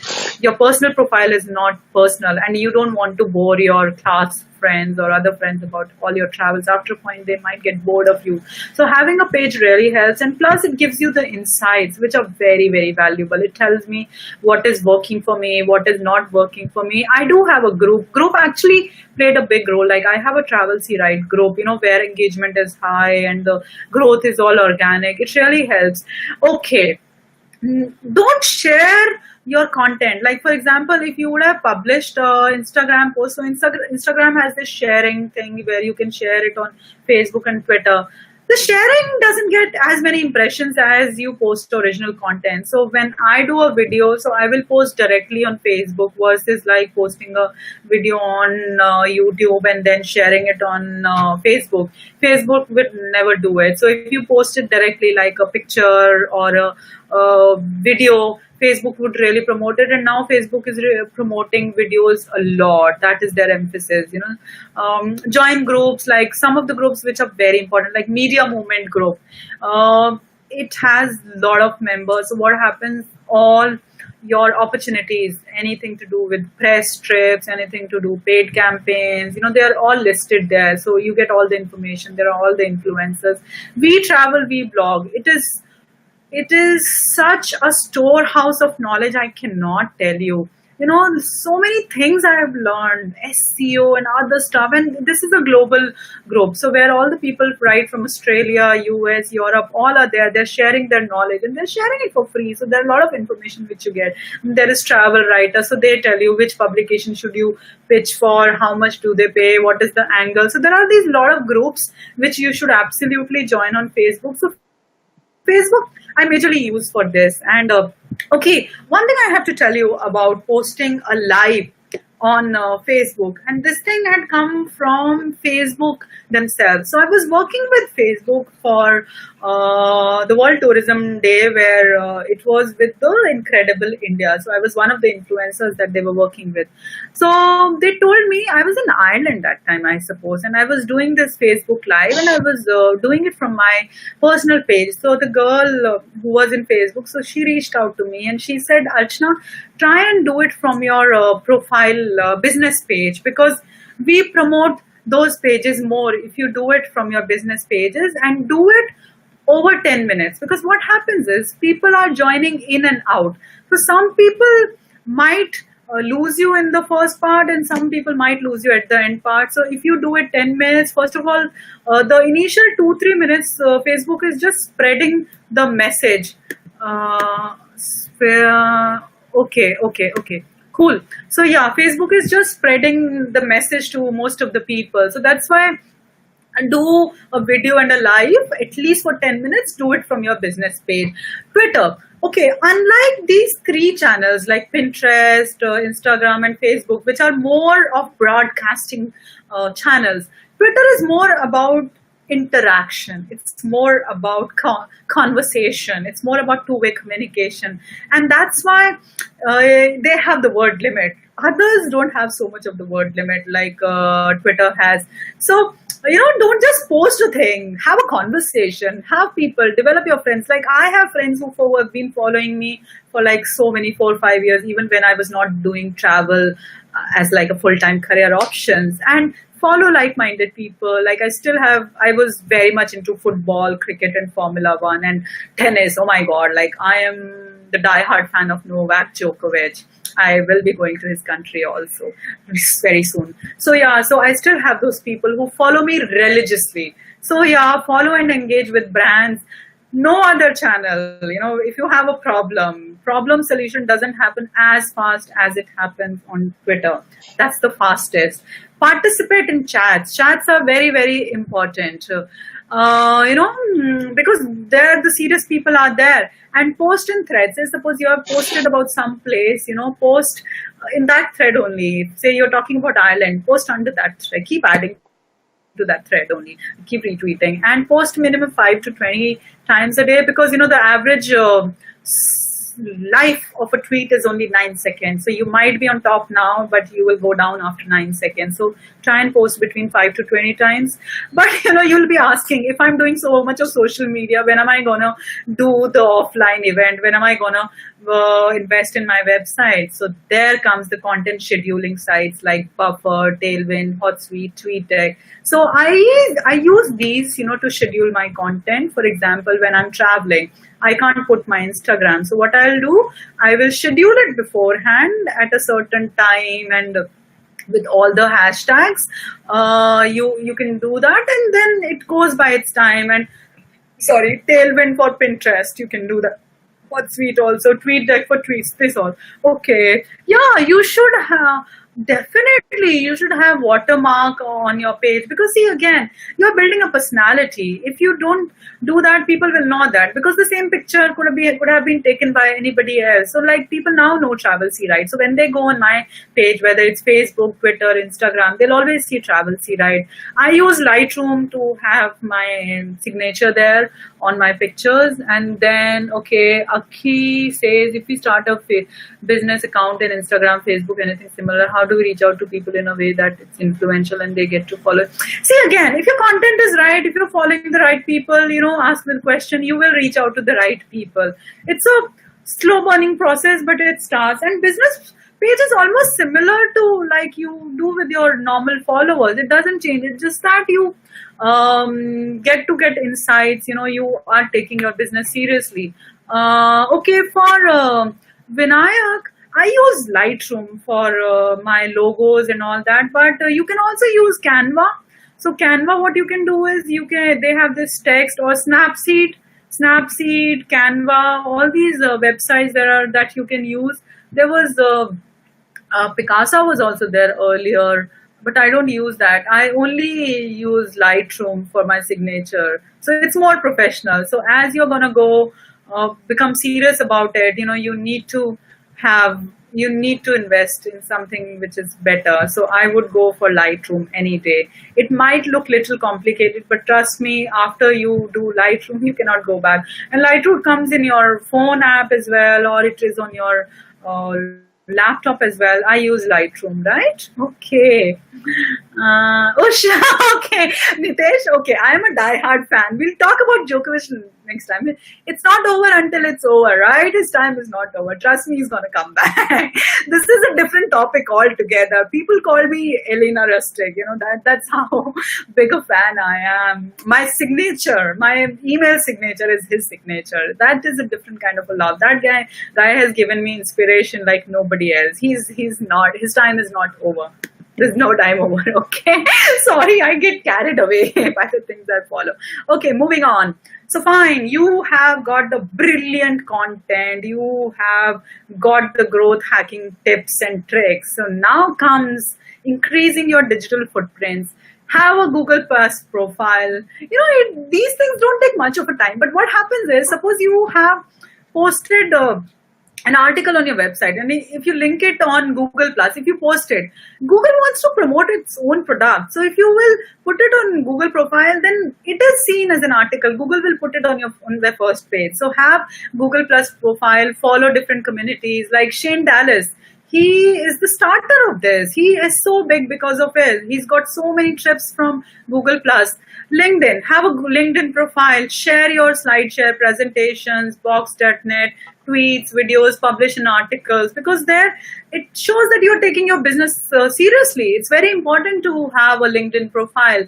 Travel Massive, guys, join this. Travel Massive is basically a community of people in the field of travel. So it has brands, it has hotels, it has authors, it has influencers across the world. So everywhere, like I am a member of the Asia Asia community. So it is available everywhere. So they regularly tell about various events which are happening. They have their meets, they have their various opportunities. So Travel Massive is something that you should absolutely join and collaborate with other content creators. Collaboration is very important. So every year, what I do at the end of the year, I have this mega post which I write. So 12 travel professionals I met in the year, and then I share about how I met them, what impressed me about them, and then I share their point of view. So I always ask them 3-4 questions. So first is what was the defining moment for them, say for 2017? What are they excited about in 2017? Any picture they want to share about in their social media. So this post has been one of my best performing posts, because what happens is you are giving publicity to those guys, and what happens when they read about them and then they post content. Imagine you are, so it's like I'm posting my content once, and then there are these 12 or 15 people who are posting it. It's like 15 times more, right? So it's about multiplying your reach. So it's very important to collaborate. Say, for example, if you're writing, say, 20 romantic places to go to honeymoon, have those 20 things coming from 20 people and say, hey, I've done this. For example, Trilophilia or these websites like Hello Travel. So they always have these lists where 20 Instagrammers you should follow, or bad as this. So I am a part of a lot of these things. So when they post, so they tell you, hey, you are in this. So what, in a way, what they're asking for is they're asking for a link back, backlink, and for you to publish them. So you are increasing your digital footprint. So guys, do that. It's a trick. Yeah. So when you are creating a content, reach out to people, say, hey, I want to profile you. Would you like to share with them? Then people are more than happy. Guest posting. See, I spoke about backlinking. Backlinking is very important. So what is backlinking? Backlinking is, Moz has disturbance. Oh, Nitesh, I don't know, because for me it's fine. Like other people are also having disturbance, because it seems fine to me. Okay, so I think Nitesh, it is probably your feed, because the rest of the people are having it fine. Anyways, okay, I'm really sorry. I hope I could help it, but I'm not able to help it. Anyways, so I was telling guest posting, what helps is, suppose you do a guest posting on a person whose website ranking is, say, 40 DA. DA is domain authority and PA is page authority. So what happens is, higher the DA, PA of your website is, better you're considered. You're considered to be an expert. So usually most of the people will have it under 30. So travel bloggers have it between 30 to 40. If you're really big, you'll have it in 50. I have it like 34 after. And the older your website becomes, the higher your DA increases. So when you do a guest posting, so you get a backlink from that higher DA site. So it really helps. It really helps, yeah. And then comment on blogs, motivate other people to comment on your blog. I'll tell you a secret. How frequently you should guest post. See, there is no number, Akash. It depends. It depends on your schedule, like how much time you can. Like, I don't do guest posting. I rarely do guest posting. Reason being because I have so much work to do, and then I write for a lot of newspapers and magazines. But I do invite other people to post on my website, but very less. I like to have control in my hand. So I do little less, but there are a lot of people who do it. So yeah, it is a good way, especially when you are just starting. It really helps. I have reached a point where I'm not at a starter phase. Like, I've created a niche for myself. People already know me. So I don't know much of a guest posting. Once in a while I'll do. Okay, I was talking about comments on blog. Let me tell you a secret. Writing one blog post versus somebody commenting on your blog post is actually equal. Yes, you heard me right. If somebody comments on your blog post, Google treats it like a new article. So, and longer the length of the message, the better it is. But if your spam score is high, it will bring down your website. So always promote people to comment on your blog. So it's okay. For example, I don't post regularly on my website. Sometimes it, like when I'm traveling at a length, sometimes I don't post like for months, and sometimes I'm doing it every week. Every week is fine. So, but if you are constantly getting comments, it really, really helps. Guys, don't forget to applause if you like some point. If you don't like some point, please let me know. Right? Okay. Then ask your questions on Quora. You can link it back. Yeah. Fine. And then photo sharing, collaborate with Pixato, Nat Geo, Your Shot. That's very important. Don't forget to put it on other websites, right? Social media websites. Now moving on, I'll have to keep a tab on. Okay, be your own PR, right? You really, really need to be published. You need to be heard by people, right? So what happens is, the easiest way is when people have these listicles now, top 20 Instagrammers, top this, that really helps. If you're there on the listicles, it really helps.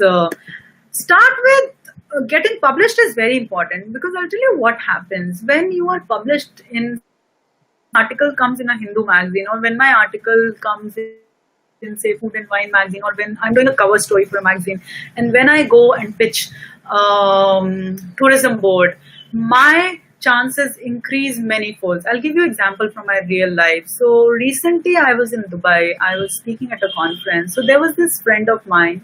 Actually, there were multiple friends of mine who were attending the same conference with me. So all of us, we started reaching out to various brands, say a month before that, hey, we are coming for this event. We have these many followers. We have this, and this is what we can do. Would you like to work with us? Would you like to collaborate? You know, out of all the people, I was the only one who got sponsored stays, who got sponsored trips for almost everyone. Like my strike rate was 80%. None of the people got it. I'll tell you the reason. I think somebody asked me like how to pitch for a brand. So when I pitch a brand, so how I start with, first of all, I start with them. I always start is like, what are they wanting? I study their website, like what is it that they are looking, and then I draft my pitch accordingly.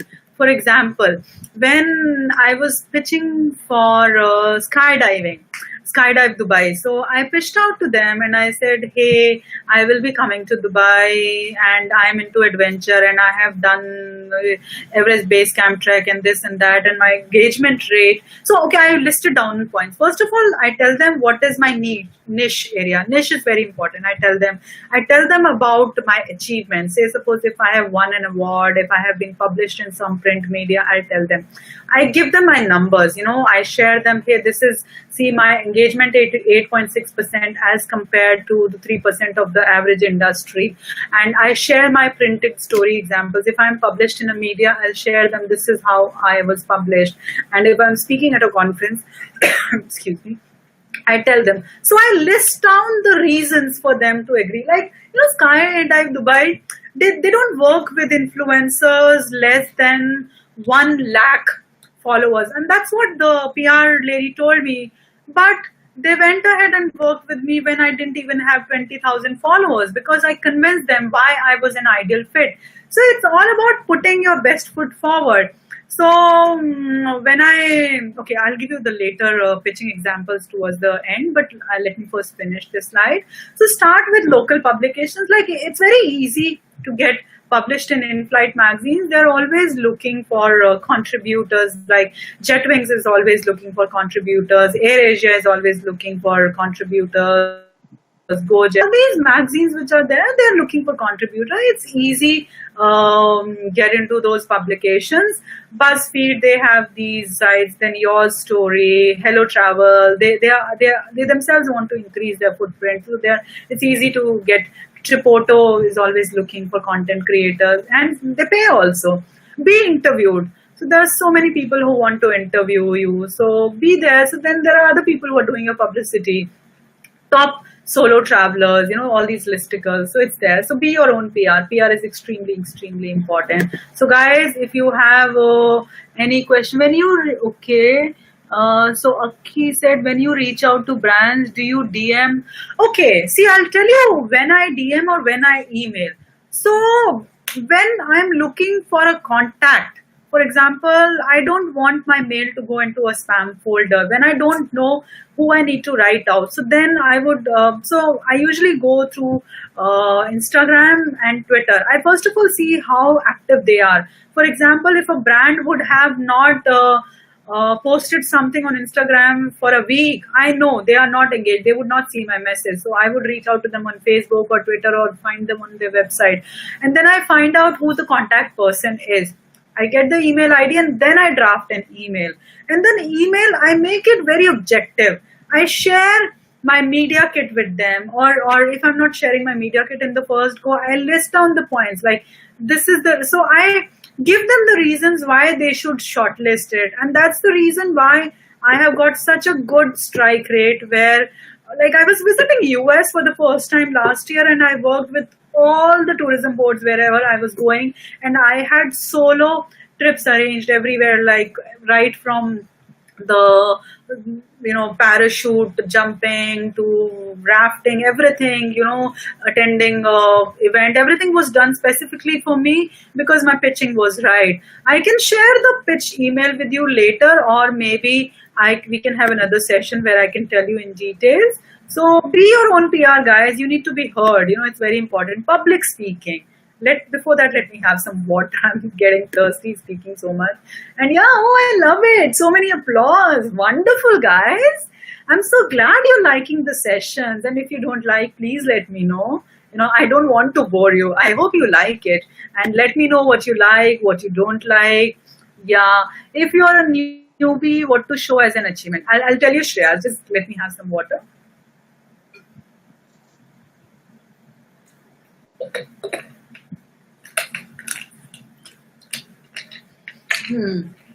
Okay, I will tell you. Okay, so Shriyasi. Okay, so how I started this is I was in Philippines when I was working with Coca-Cola. So at that time, I was having a full-time job. I wasn't even working with the brand. So I started participating in these contests. So there was this Singapore Invites contest which was there. And I won that contest. And then similarly, I won the Holidify contest also for storytelling. And I pitched to some hostel brands and won that as well.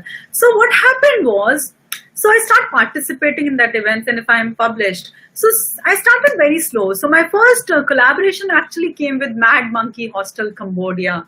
So these small brands, especially hostels, they're very keen to working with newbies. They're very keen to working, especially in the Southeast Asia brands. They're really, really helpful. If you need any help, I can always tell you which are the brands. So you reach out to them, you tell them, hey, this is what I do, and share with them your post. Like some post that you would have written about a hotel, about a destination, what you would have done if you're published anywhere, even if you would have made it to Nat Geo, your short, share it with them. It's like glorifying your achievement. See, no achievement is small or big. Never ever think that, this achievement is small. It could be as simple as somebody quoting. If say somebody, if you became a part of some video, just post it, just share it. If you would have worked with any brand, just say it, So it's very easy it's all about marketing. There's nothing big or small. And there's always a start. So when you start writing with a very small publication like Sakal Times. They're always looking for a story. So if you've got a story published in Sakal Times, next time when you are reaching out to the brand, tell them, hey, I posted for this, or DB post. There are lots and lots of publication. If you'll do a search, you'll be able to find out. Can you share the brand list to work with as a starter? Jivas, yeah, sure. Let's do it at the end, and maybe I think I have a feeling we'll probably need to come back with another session because there's so many questions and I can delve deeper into each, how to work. Maybe I can just have one session just for the brands. I hope you're finding this session useful. Some of the things that I would have told you are something that you would have heard for the first time, because my whole intention is, remember, this is real when shared. So I'm here to share stuff. So if you like something, I would really, really appreciate, and I would like to have this continuing session. Okay, public speaking, why it is important. One thing which have made me so successful versus the other travel bloggers in India is because of my public speaking. Imagine if you are speaking at a platform like WTM ATM, which is world's largest travel blog conference. I'm just a year old, right? I'm not a very big. People have been doing it for 10, 15 years. It just shows that you are an expert in your field. And people, like when you are sharing a stage, like the Yatra chief or the chief of like Google, it means a lot, right? So then people take you seriously. So if you're starting with public speaking, uh, oh, Abhinav, that's so wonderful. Oh wow, I am so glad. I'm really, really glad. Yeah, thanks a lot, guys, for making my Sunday. I'm so happy that you're enjoying. I could have tears in my eyes. I actually have. I'm very emotional. Anyway, so I was telling you about public speaking. So when you're sharing a stage with somebody who's an expert, it really rises up you to their level. Nobody is small or big, trust me.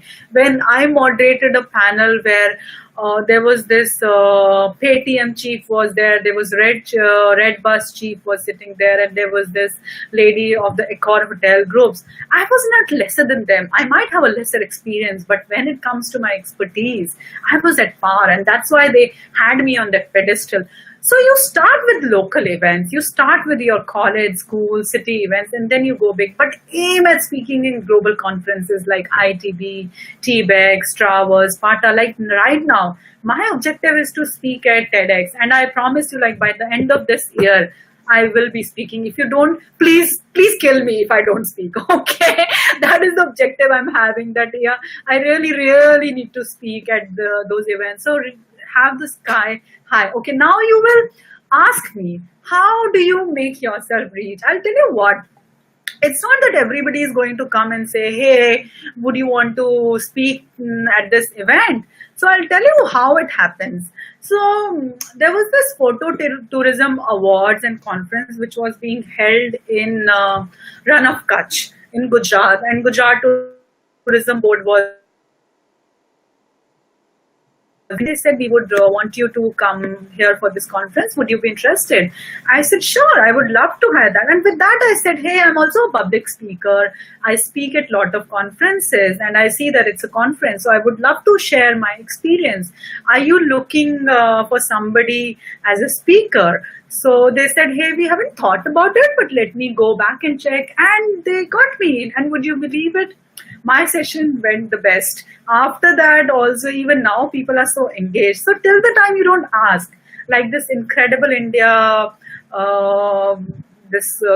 conference where I was a speaker, how it happened was they invited me to attend. I said, and then I pitched this idea, hey, I speak at so many conferences and all those things. So would you be keen? So yeah, they said, sure. So this is how. So you have to tell the people you are available. See, until you don't ask, you will not get it. So you have to believe in yourself, and trust me, most of the people who speak at these panels, they are not as good as we think they are. Most of the people don't even know how to speak.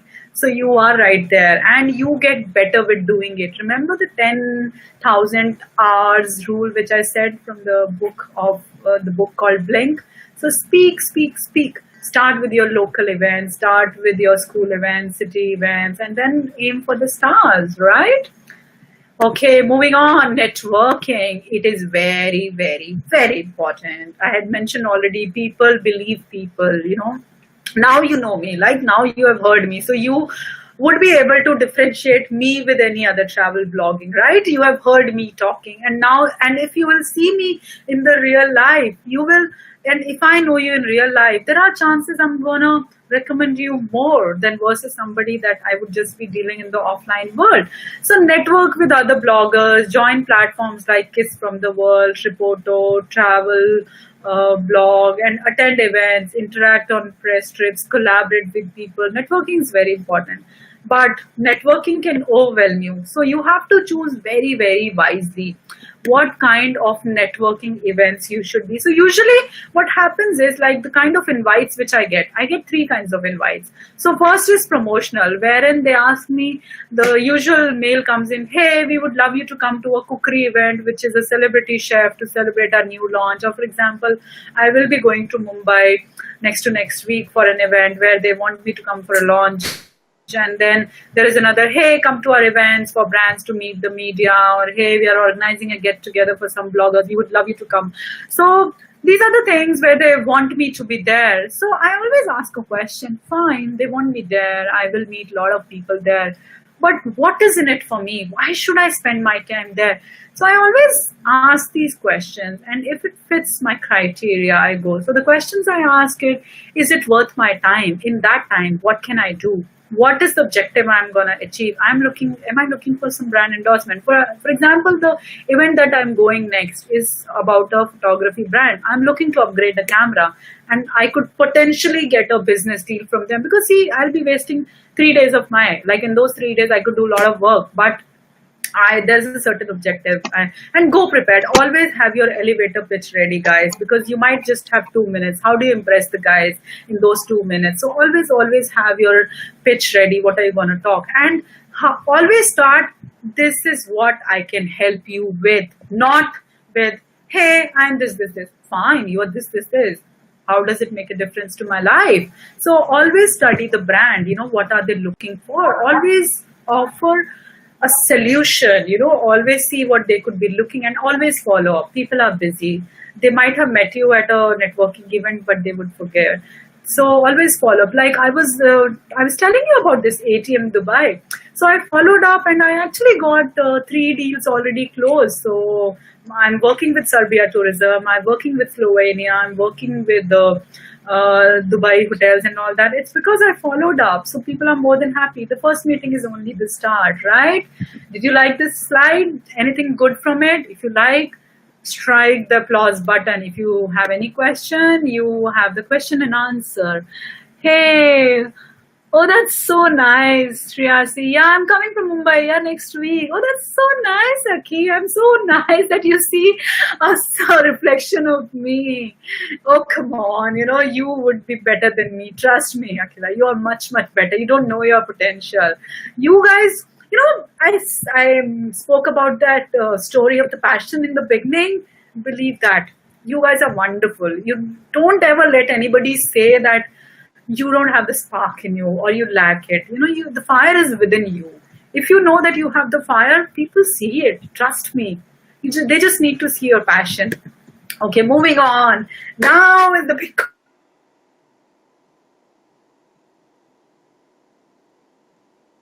passion needs to earn bread also, right? So how do you earn money? Critical question. Let's see, how do I earn money? So there are multiple ways. Freelance writing for various magazines. I do that. The payment is usually not much, but say, for example, if you're writing for a BBC, they pay you £1,000, man. £1,000 is so much, right? And you can write for various publications. Like there is one online platform that I'm working with. So I'm gonna create content for them. So for every post I'm gonna write, I'm charging like between 10,000 to 15,000. So yeah, you do get money. But remember, guys, you have to know your worth, right? There are people who are older than me who charge much lesser. For example, I charge 15,000 for one post which I write on my platform or any platform. My time is valuable, but there are guys who are probably more experienced than me, who have spent more time. They get paid only for 5,000. You know why? Because they say yes to 5,000. So they have branded themselves in the 5,000 thing. So you have to start saying no to things. It's very, very important to know when to say no. It's very, very important. Knowing what you're worth is extremely, extremely, extremely important, Remember when to say a no and a yes. And sponsored posts. So what happens is, sponsored posts, what happens, there are certain brands, who want a backlink. I spoke about backlink because, if you are backlinking to somebody post, their DA increases. So they pay you. So for example, I have a flat rate, 15,000. If you have 15,000 to give me, if it fits my content, okay, I don't write about places where I've never visited. I will only write about a place that I have visited myself, I have experienced myself. So I'll give you a backlink, but it has to be in tune with the content. It cannot be something which is totally different. So then I do a sponsored post.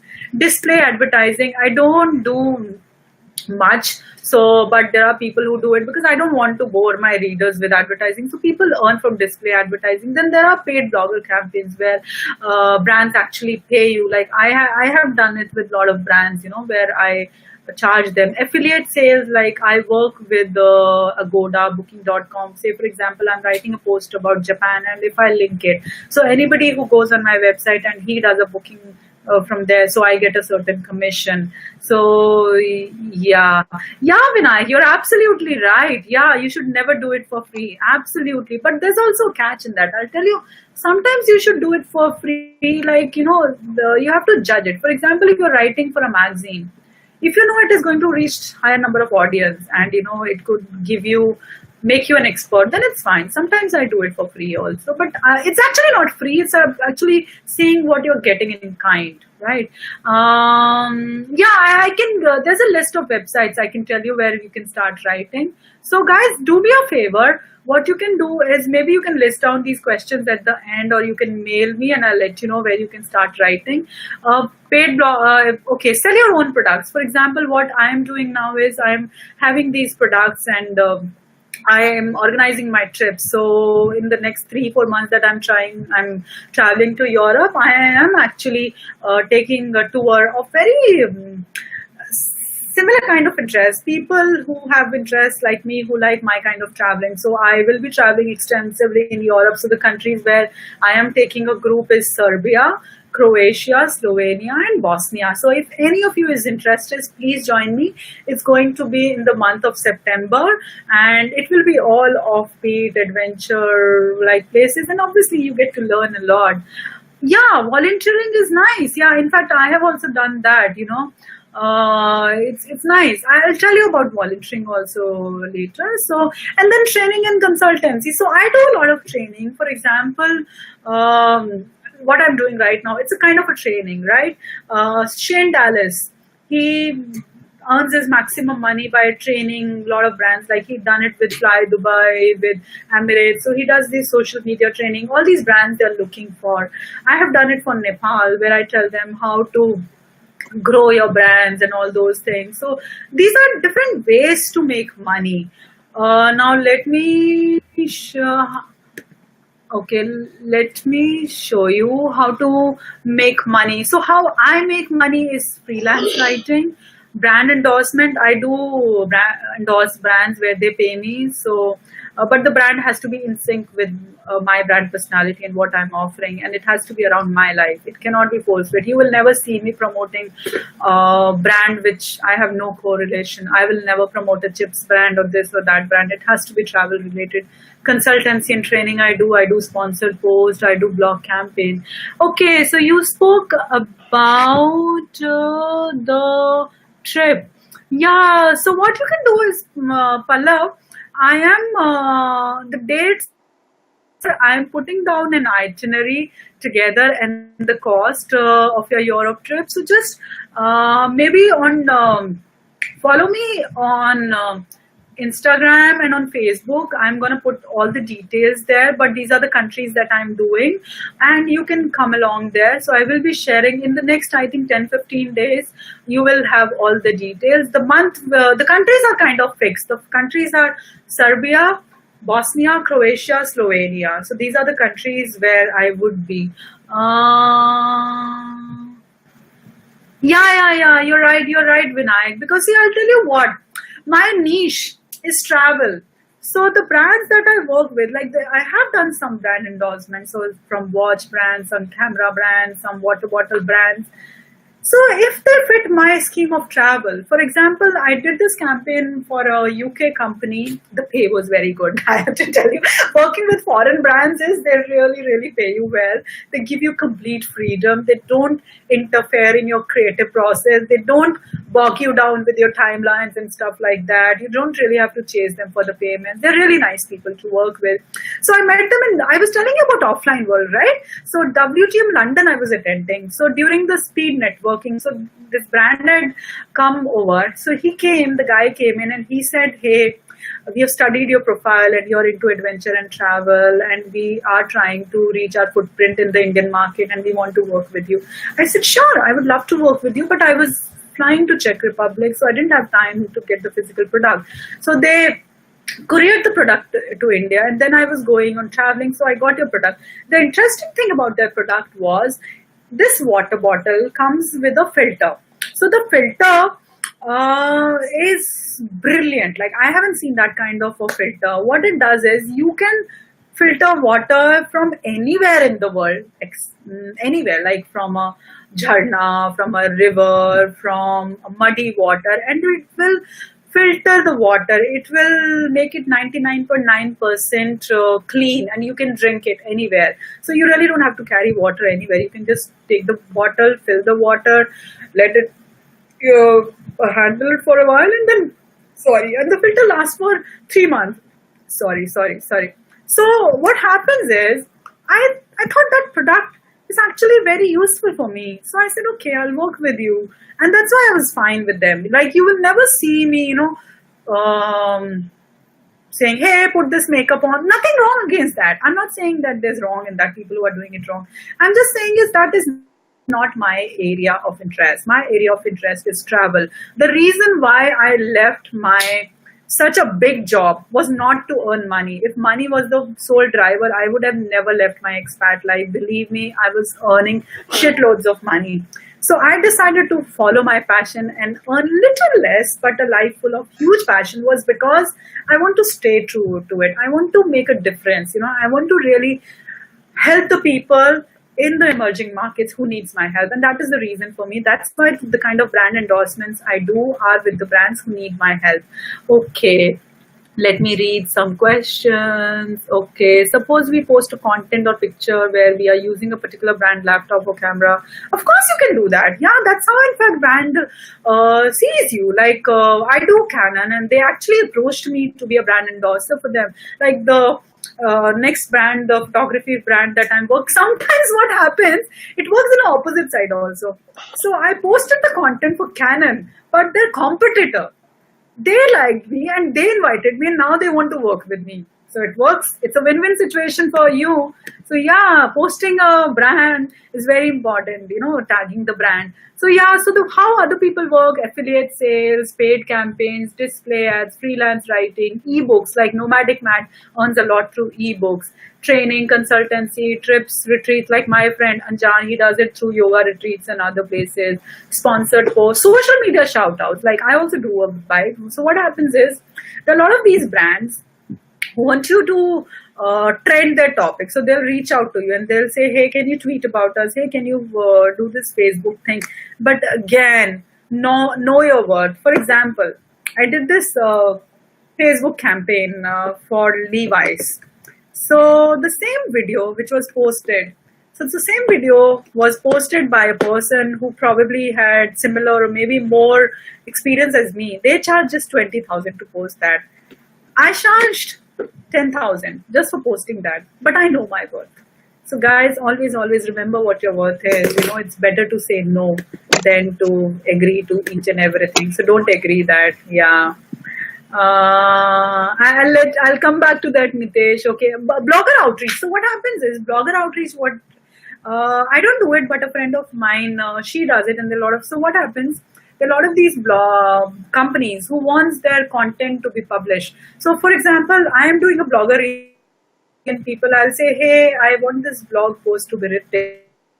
So I'll give you 10,000 or 5,000 money. Can you do it? So what happens is, they'll say, okay, so this person will give them some money and she'll earn from the commission. So that is one of the people who do it. So I'm not doing it because my objectives are some different. Okay, another question. I have a question on corpus. When you became full-time in 2014, when had you decided to start building the corpus?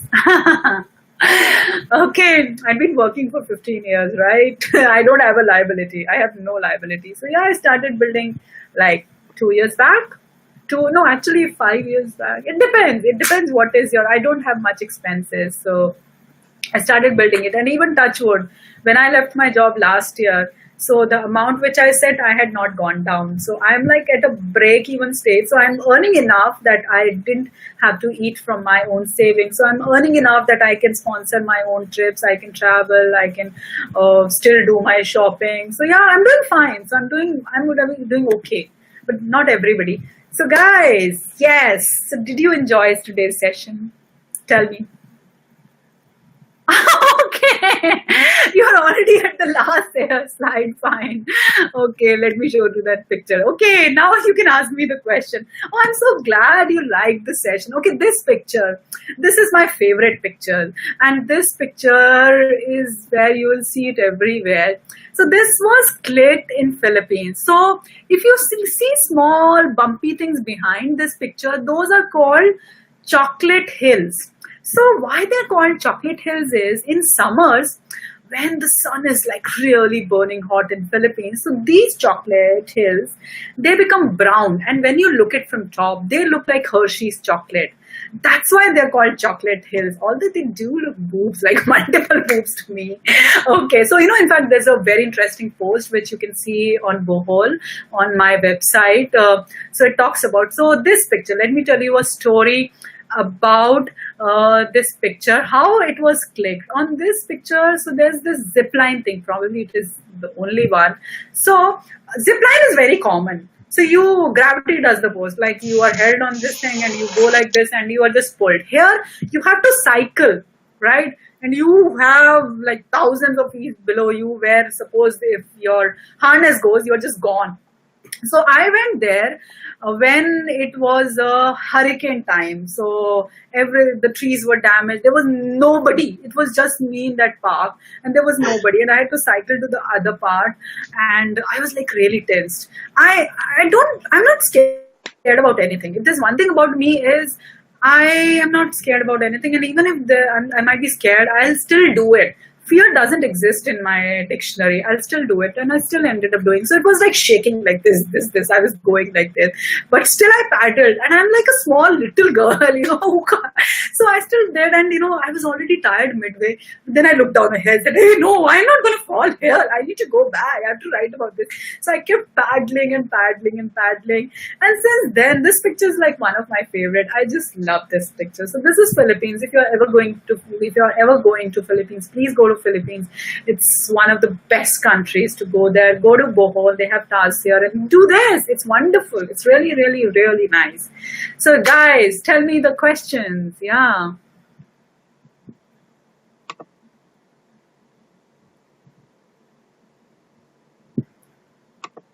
Okay. Oh wow. Yeah. I'm so touched, man. I love you.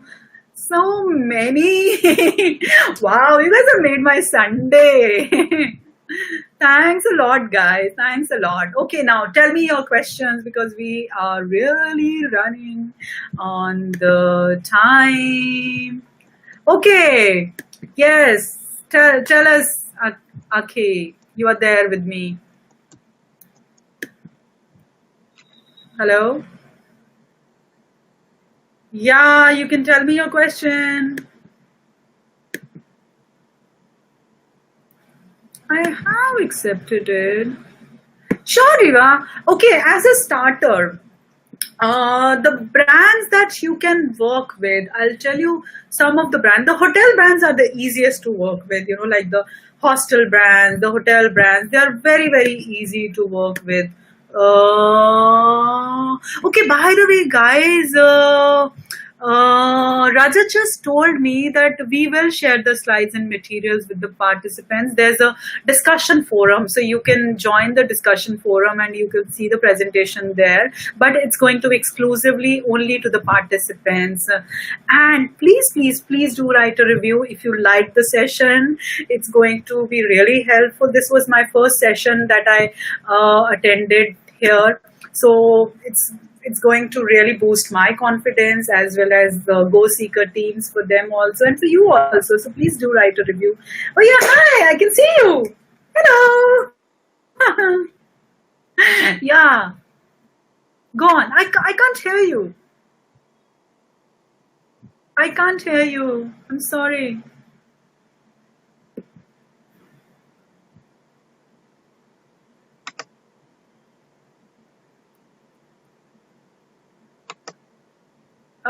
Is your sound mute? Is your sound mute by any chance? No? I can't hear you. I'm so sorry. Okay, guys, the review session, write review pop-up will come after the session. Please don't forget to write a review. Yes, Nitesh, I do manage. Yeah, I think, Jivas, it would be better that if we do it probably on the chat, because I don't know why the sound is not coming. Or maybe we can try once again. Try and disconnect and then do it. Sometimes we do get this pop-up. Okay, let me just see. I'm gonna just reject it. So let's see about the next participant. So raise your hands if you have any questions. Yeah, Nitesh, I manage my own website. So I do that, but I'll tell you, as you grow, you really need some other people. For example, for designing, I had a designer in place who helped me put the website. But all the content, my SEO, everything, my photography, everything is done by me. I do it myself. And okay, at what time you write usually? Okay, that's a very interesting question. See, I am a big procrastinator. For example, I have this deadline, my deadline for 2 magazine articles that I'm writing for. And I usually write at the nth hour. Like it's been there with me since I was a kid. Like I'm a late riser, so I usually write late. But what I do is whenever I feel inspired, that's when I write. Or if I'm committed to a brand, then I do write. Otherwise, like if there's a deadline, then I do write. So yeah, there's no set rule. So sometimes I would write 1 blog a week. Sometimes I would write like 2 blogs a week. It depends upon my schedule. It depends, but I would, as a starter, try and write at least once a week if you can. Okay. Now coming, how can we reach you later via Instagram? Yeah, Shriyasi, you can DM me on Instagram or you can email me, most probably, because see, there were a lot of other participants who wanted to participate. So what is, this was the first session. So what we can do is, you can in your review or in your session, you can tell us what is one thing you would want me to focus more, and the next session that we come in, we can have a longest session delving deeper on this, so this can become full time. Okay, so you were saying, what are the best ways, any advice for solo women traveler?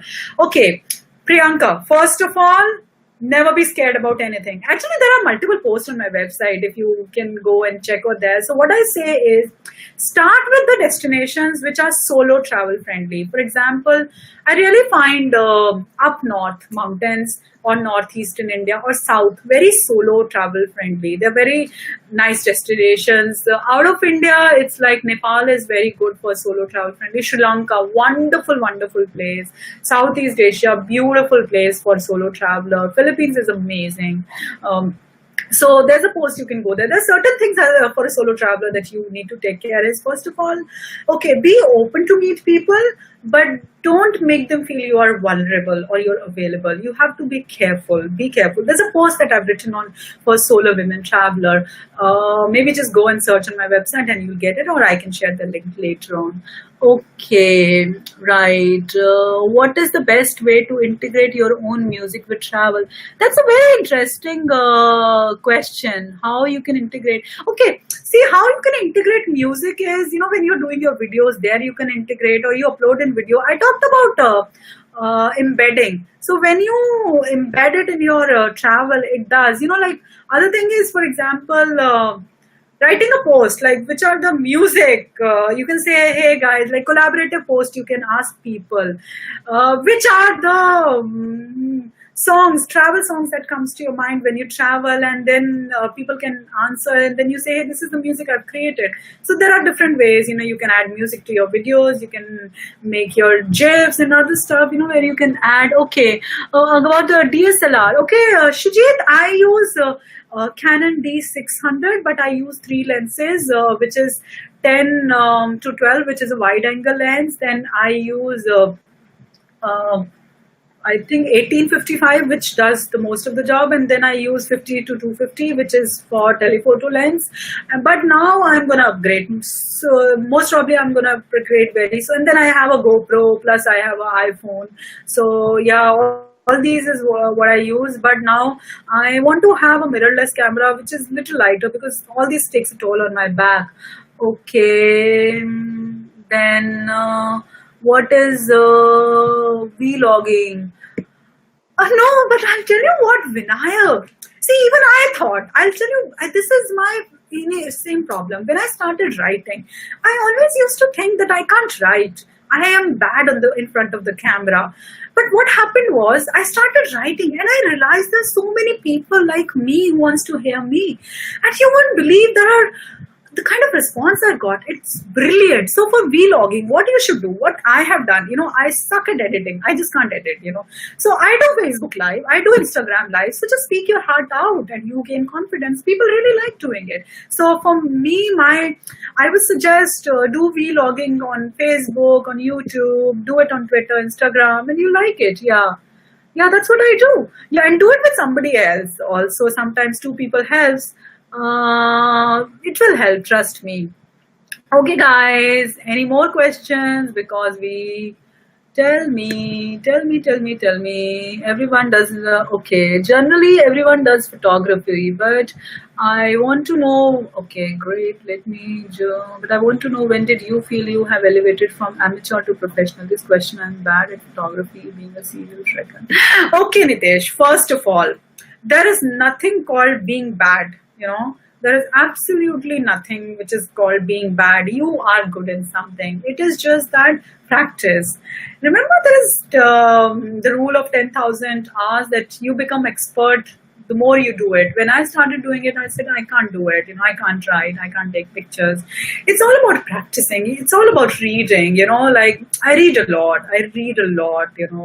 So for photography also, I read, like when I wanted to do this slow shutter speed photography, and Niagara Falls was the first one where I tried, and those are like some of my favorite pictures, and they're so nice that even Canon USA, that's the biggest, they really like them, and they said you should post this picture on our channel. So I studied that. Then the person who was so good in the photography, I actually called him. I said, hey, I need to know the settings. I spent like a couple of hours in 4 degrees centigrade from I think 10 p.m. to 1 a.m. at night, capturing Niagara Falls. So there's nothing called bad. It's all about practicing, putting hard work, read about it. The tutorials which are there on YouTube, on lynda.com, they're really, really helpful. Or from other people. Like Ajay Sood is good in photography. So he has a tutorial in Lightroom. So I actually learned Lightroom from him, and then I do it by myself. So it really, really helps.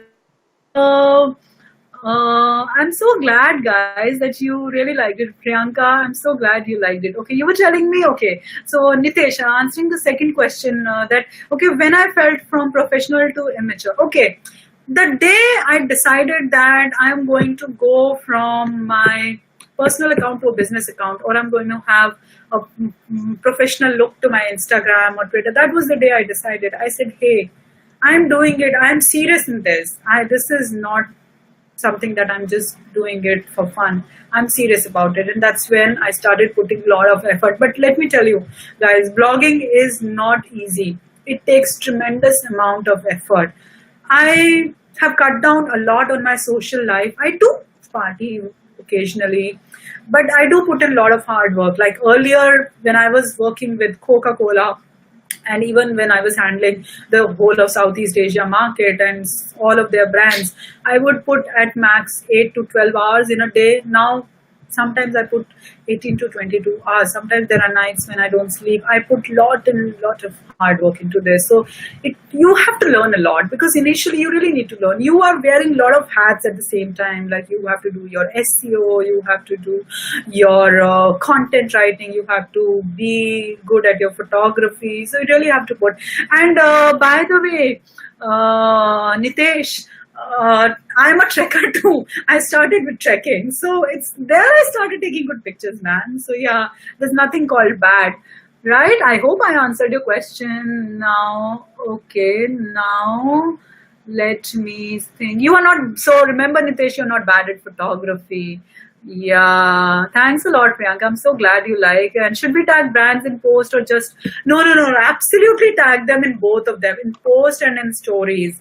Definitely, definitely tag them. It always, always works. It like I'll tell you,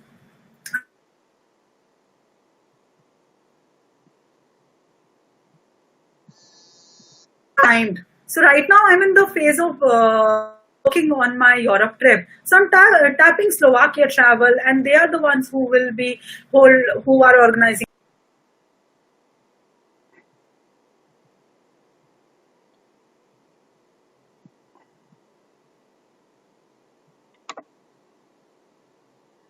this.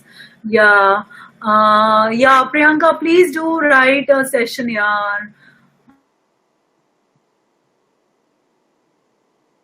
Reach out, okay, Divas, I'm so sorry, yaar. How to reach out to travel companies for sponsoring the trips? Okay, when you reach out to a travel company, first of all, start with what is it that they are looking for. For example, a lot of these trekking companies in India, which are small time, they are looking for travel partners. One group that you should absolutely join is media movements. Their media movements on Facebook. So there, lot of people are always saying, hey, looking for these people for this company, so you can always apply. And then say, suppose if you're going on a trip on say Himachal. So reach out to do a little bit of Google search, which are the companies who organize trips over there, and write to them, and tell them, right? Oh, sorry, yeah, tell them. Sorry, sorry, sorry. I got distracted in between. Yeah. Okay. So pitch to them. Say, hey, I'll be here and I'll be interested. So would you sponsor my stay? Working with hotels is the easiest. Working with travel companies is the easiest. For example, I've worked with Context Travel a lot. They have given me some of the best walks in Europe, Asia, and in US. So it's very easy. So if your content has niche, if you really write good content, it's very, very easy to work with them. It's really, really nice. I'll give you one example. Somebody spoke about that I'm an amateur or I'm a small. I'll give you. So in the month of October, there is this adventure travel summit which is happening in Italy. So it happens every year around the world. So where all the biggest companies in the field of adventure and the biggest brand influencers, media are there in that summit. So they usually have 5 sponsored seats, 5 hosted media. They host 5 media. I am the first Indian hosted media who is fully hosted, and I'm super duper excited because the route which I'll be doing is like it's a 1,000-year-old route. So I'll be walking from Sicily to Rome. So I'm like really, really excited. Okay, so guys, questions, last 2, 3 questions, and then we have to call it off. It's been like a big, big session. We are kind of running all the time. So guys, tell me, okay, do Indian bloggers travel this meet at some platform? Of course. I'm also planning to do my own travel sea right meetup, so we can definitely do it. So I will be in Bombay next week, so we can do if there are any Bombay. So thanks a lot, guys. If you are okay, so if you are doing a solo traveling, managing your own expense. Oh, sorry, what was the question? Do you want to come on? Let's try it for once on video. So raise your hand if you want to come here. Can you tell me the flow chart of itinerary? Okay, so how I make my itinerary is, first of all, is I figure out the places. Like I'll show you my Europe itinerary that I'm planning to do right now. I'll show you. So the first thing, I don't know you can read it or not. There's a reflection coming. So what I have done is, so I have listed down the countries and listed down that the number of days that I will be requiring in those places, and regarding my interest, what I'm interested in, what kind of areas I will be Vinayak, what you have to do is on your right hand side, there is this hand thing. So you just click on that, and I will accept you, and then you can come on the video. So yeah, that you can that. Anyways, coming to the itinerary. So what I do is, okay, now you can. So raise your hand. I still can't see you. So just raise your hand, and if your request is there, I'll get you on the video. So what happens is I write down the places, the number of days, the activities I want to do, and then I search on Google what are the brands which would be interested. Most of the times I try and reach out to the tourism board, because what happens is if you are reaching out to the tourism board, then I really don't have to work with anybody. They take care of everything. For example, when I'm working with the say Serbia tourism board, so they will take care of my stay, they will take care of my travel, they will give me guide, they'll give me everything. So first of all, I try and reach out to the tourism board. So yeah, and then I reach out. Okay, Vinayak, you are there. Let's see. Let's see if I can get you on the video. I think I should be able to get you on the video. Oh yes. Hello. Hi. Oh wow, I can hear you also. That's wonderful. Great. So guys, that's Vinayak. Vinayak, tell us about yourself. Hello. Can you hear me, Vinayak? Go on, ask a question. Yeah, Ask a question. yeah, you hear me? Yeah, you are audible. Yeah. You're audible. So my I can. question was same actually. Like when you go out somewhere as a solo, managing your own expenses. So how you make your own itinerary and all that stuff, so that I can also make like the same and go Okay. start. See, I'll tell you when I started, because see, now it's slightly easier. I have got a certain list of achievements, so now it's very easy to work with the tourism board. So when I started traveling, so first time it was in Cambodia. So I reached out to Mad Monkey Hostel, right? I reached out to them. I said, hey, I will be in this area, and this is what I write about brands and all those. I think if I'm not wrong, I've forgotten the name, but I can tell you who the person was. I reached out to the guy. I first of all got their ID from Twitter and Facebook. You know, I reached out and I then said, I'm going to be this area. Would you like to sponsor me? And I can write a blog post about you and I'll mention about you. So they were happy. And then I see how I travel is I keep my itinerary very fluid. So most of that, because I believe more in serendipity. So what I would do at max, I will book my flight tickets. I will book my 1 or 2 days of stay.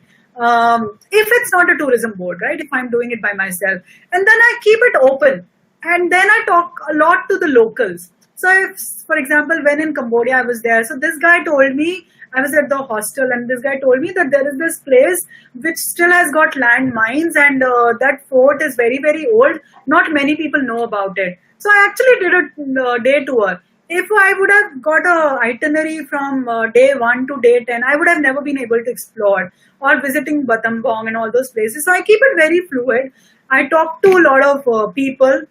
So what happens is cut down the cost, because when you are at the place, when you meet at the local, you could be staying at a homestay or couch surfing. That works out to be way cheaper. And especially in Changthang, like I've traveled solo, and most of my trips have come from like taking a lift.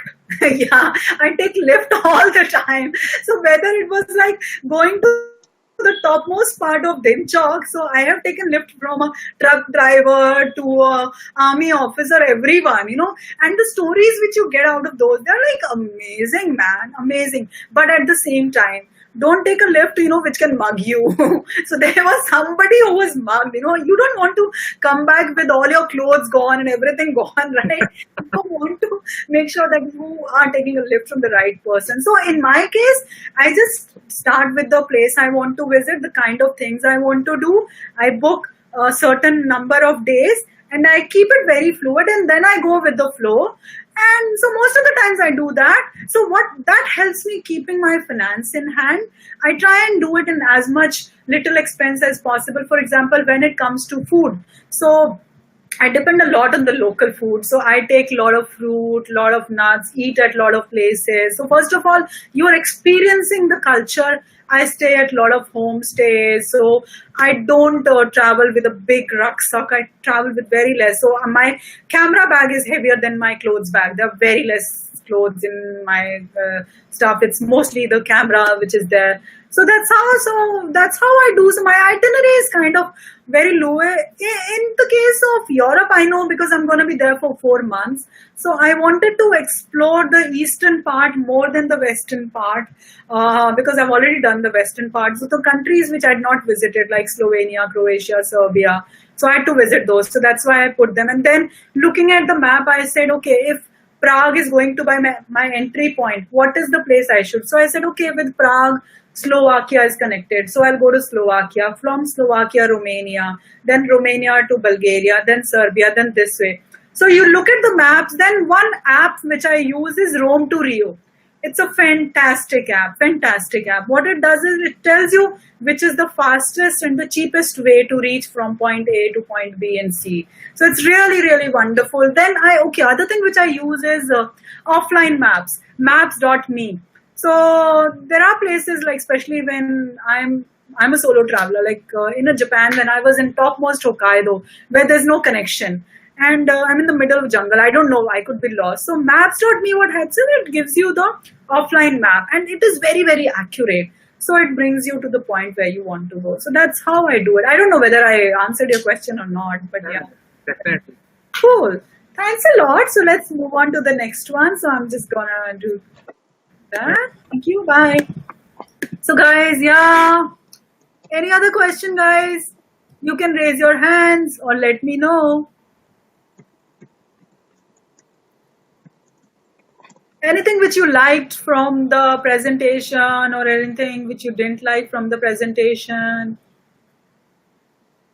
That's so sweet, man. You made my Sunday by saying that. Okay. Yes, let's see, Akhi. This time we have to get you. Yay! What's wrong with your sound? Darling, you got to check with your sound. Acha, listen, do one thing. First mute and then unmute. Maybe then I'll be able to hear you. On your sound, mute and unmute. I can't hear you. God, it's not your day today. Try it. Okay, Rajat, would you know what is the problem? Shit, I'm feeling so bad, Rajat. I'm feeling so bad, darling, you know. Oh, Rajat is saying probably it's the laptop thingy. Do you have some other, like, are you staying with somebody else where you can use the laptop? Maybe try and log in from there. Yeah. Maybe try connecting with a headphone. I don't know, yaar. I'm really, really sorry. Or you go to Vinayak's place and get his laptop. No, seriously. Oh my God. Oh, I'm so sorry, darling. I'm really, really sorry. Let's do one thing. So what I'm going to do is, so every day on Instagram, I'm going to have this question answer, right? On Instagram. So I think you can bring on screen also on live. So we can do that over there. Or we have the forum here. And I think we are going to come back with this session, definitely. So yeah, right? I'm feeling really sorry, darling. I'm really, really sorry. I'm so sorry. Really. You can type the question. Okay, next time I'll give you a bonus, 1 plus 1. Right? Right? I'm so sorry. So should I reject it? Really sorry. Done. Thanks, Atan. So anyone else who wants to come, it's not her day. Yeah, any questions? See, it's your time. Okay, now you can ask me, besides travel,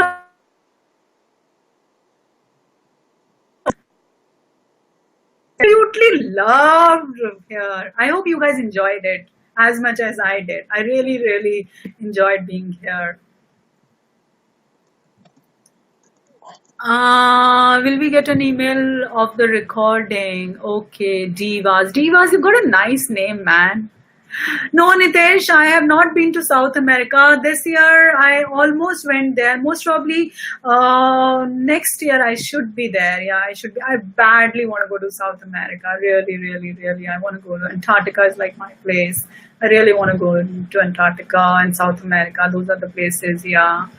Yeah. So yeah, Divas, yeah, Rajat answered your question. Yeah, it's a dream place for everyone. Antarctica is my dream place. I really want to go there. Yeah. It's wonderful. Yeah. Yeah, man. You just named it. That's the place I want to go. Yeah, that is where. No, darling. Nowhere in South America. I've not been to South America ever. That is one South America, Africa. Those are the continents. No, no. I went to New Mexico, but not Mexico. I will be going to Mexico very soon. Hopefully, fingers crossed. Of course, Finland. Yeah, yeah, yeah. I loved Finland. Actually, this interesting story. It was after Finland when I decided that I'm gonna quit my job. Yeah. Yeah, yeah, I've heard Mexico is very beautiful. I really want to go to Mexico. Yeah. Next time when I'm going to America, that time I'll definitely go to Mexico. Yeah, it's beautiful. And I have so many friends from Mexico. Really nice. Yeah. Yeah. Yeah, Finland is amazing. It's really, really beautiful. And the people, they are just so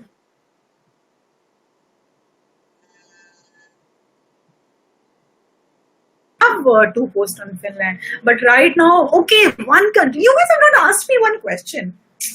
So you're minus marks, okay? Because you didn't ask me one question. You still have 1 minute to ask me one question. Let's see if you can come out with that question or not.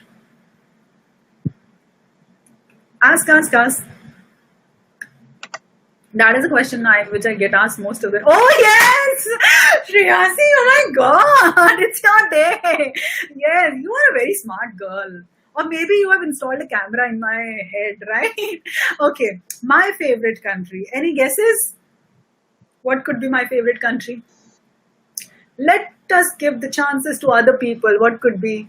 Okay, Philippines is one of my favorite countries. I love that country. But favorite country?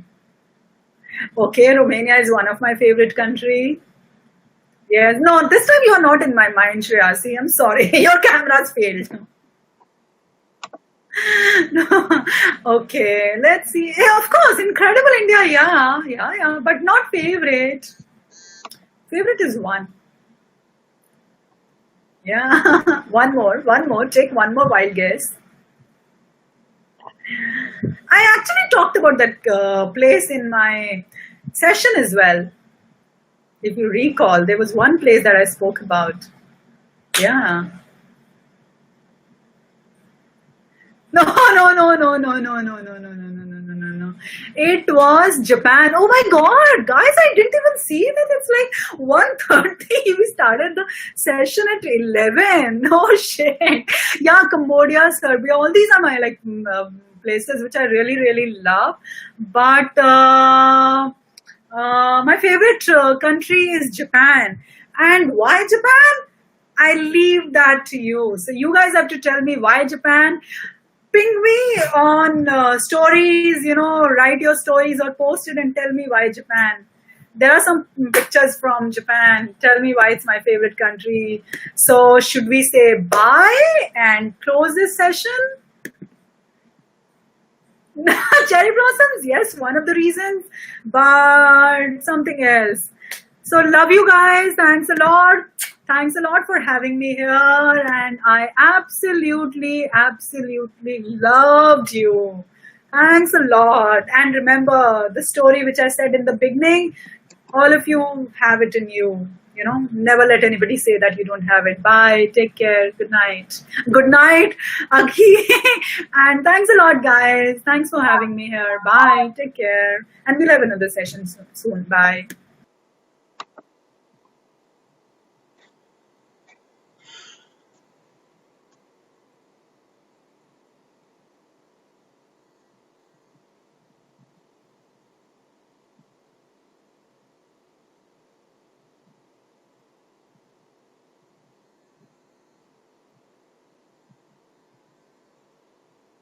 Hello?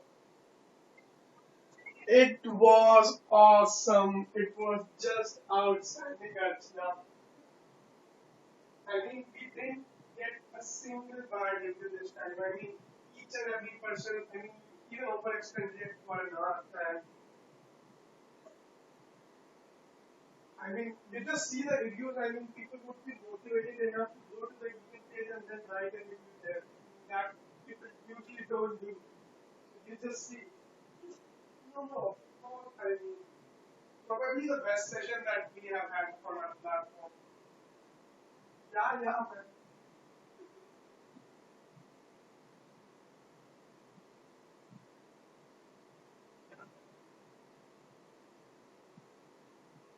Yeah, you, I told you all the timing was, but then when I got to see that even you are enjoying it, it's not like you are timing it. I mean, this is what I presume. What do you feel? I mean, your experience.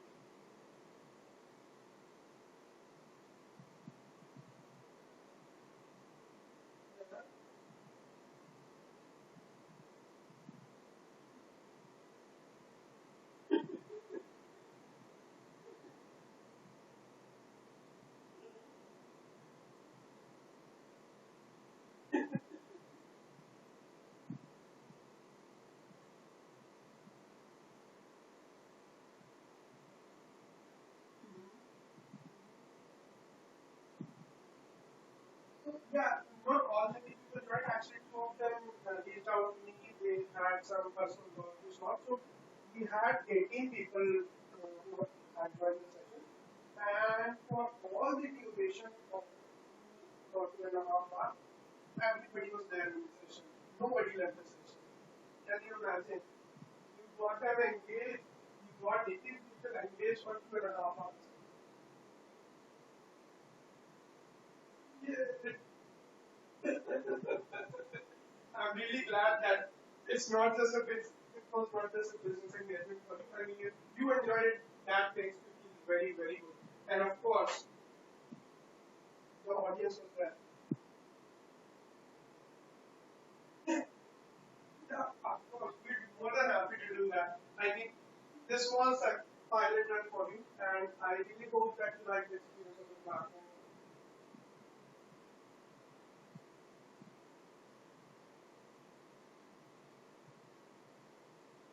So, I mean, our product is basically an online thing, but then definitely,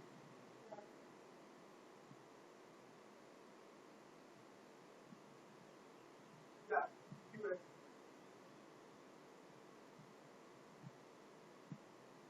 Uh, I mean, you have some revenue model for that, or you just want to meet, organize meet kind of thing.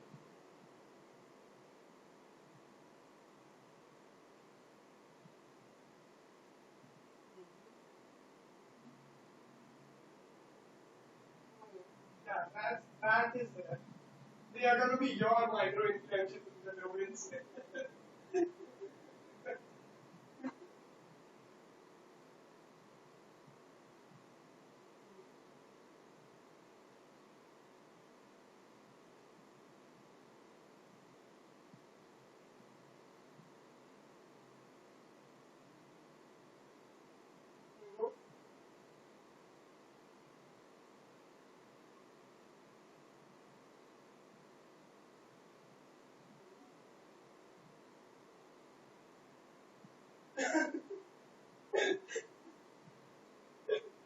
No, no, no, you were never nervous, and you, the excitement from your side was clearly visible, and the curiosity from the audience side was also visible.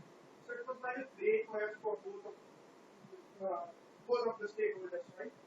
So it went really well. They were curious, they were asking questions, but it was not like you were kind of timing it and you were focusing on, you know, I'm going to do it only for the 90 minutes and then probably presentation. Even you gave in, right? So I'm 100% sure you got like 15 more micro influencers for you.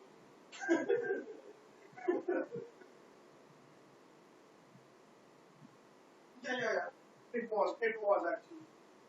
I mean, this is what I feel, and this is what most of the people feel. You can actually see the reaction of the comment.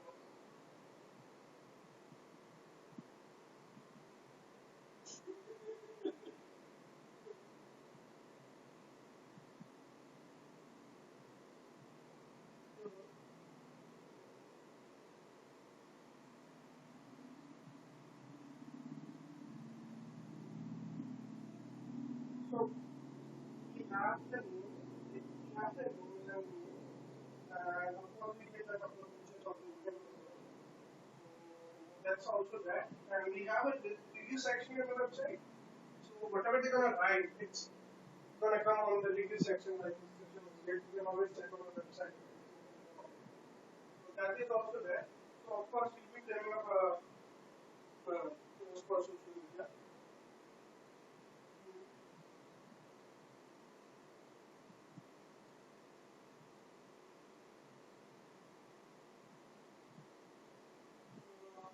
Sorry, what do you mean?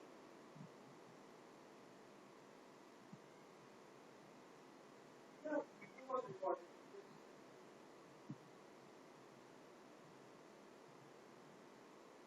So the raise your hand thing, right?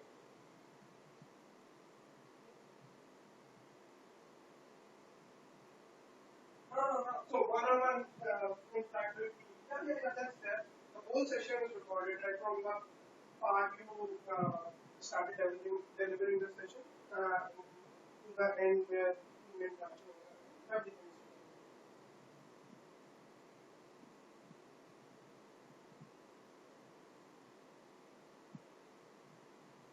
So,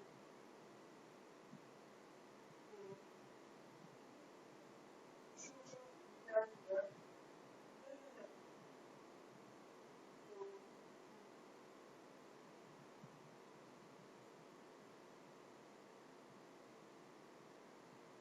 So, of course, I mean, what happens if people, influencers like you are hesitant of find out new things. Mostly they are.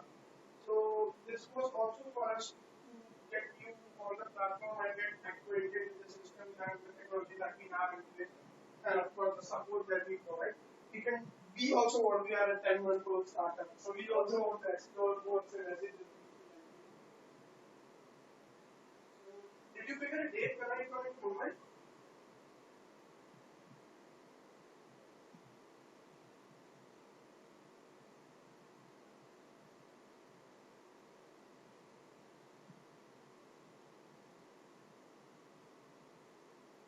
Uh, out of Mumbai. When do you have your flight? About 24.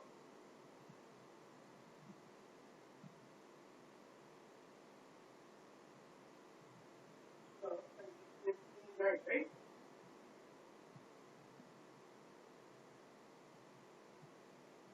Yeah. So I'll come mostly on 23rd night. So I mean, we can meet up early. I mean, yeah, even I stay nearby. I think definitely will figure something. We're definitely gonna meet. Then I'll talk to my team because we have some formats already in our mind around, there are some formats around live shows that we can get some branding revenue coming up rather than charging people to send it. So we have those kind of models already in our mind. So now, I presume that with that platform, we can definitely talk about that.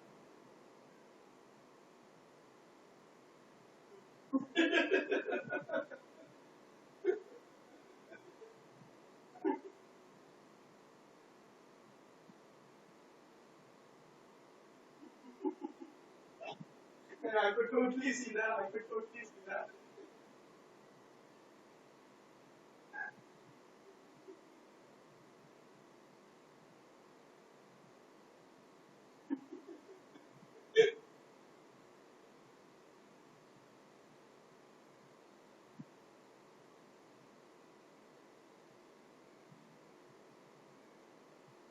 Yeah.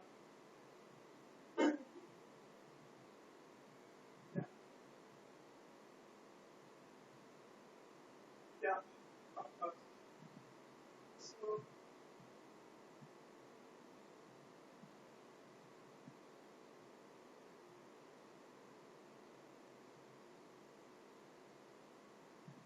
I am very glad to hear this answer. Thank you so much.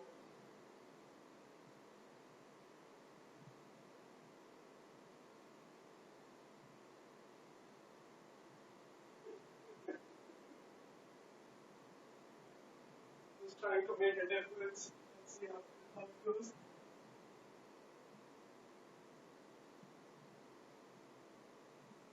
Not, yeah, not revenue.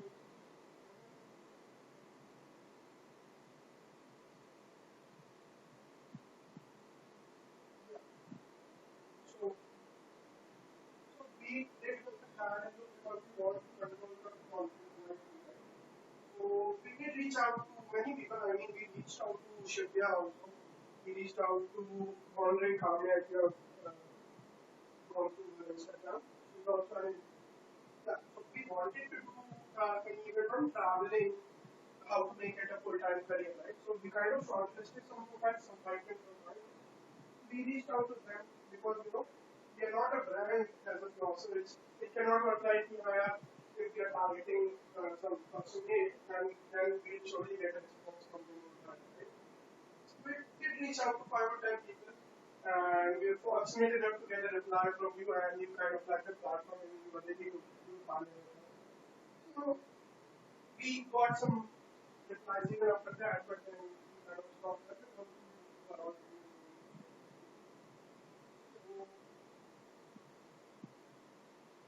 So, so you will know better. I mean, I am a travel enthusiast myself, so I do follow some accounts. And I used to be with articles about this. So I came across an article. I don't exactly know which article, but then your name was mentioned in that article. There were like top 10 travel bloggers in India, right? And your name was mentioned there. So I had a look at your profile.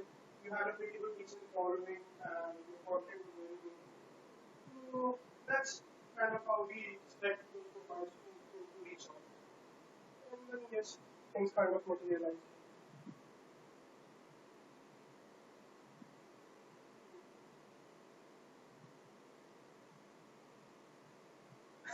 No, I still have so much. I mean, we have to send them. Yeah, yeah, yeah. We have to send them slides. We have to come up with a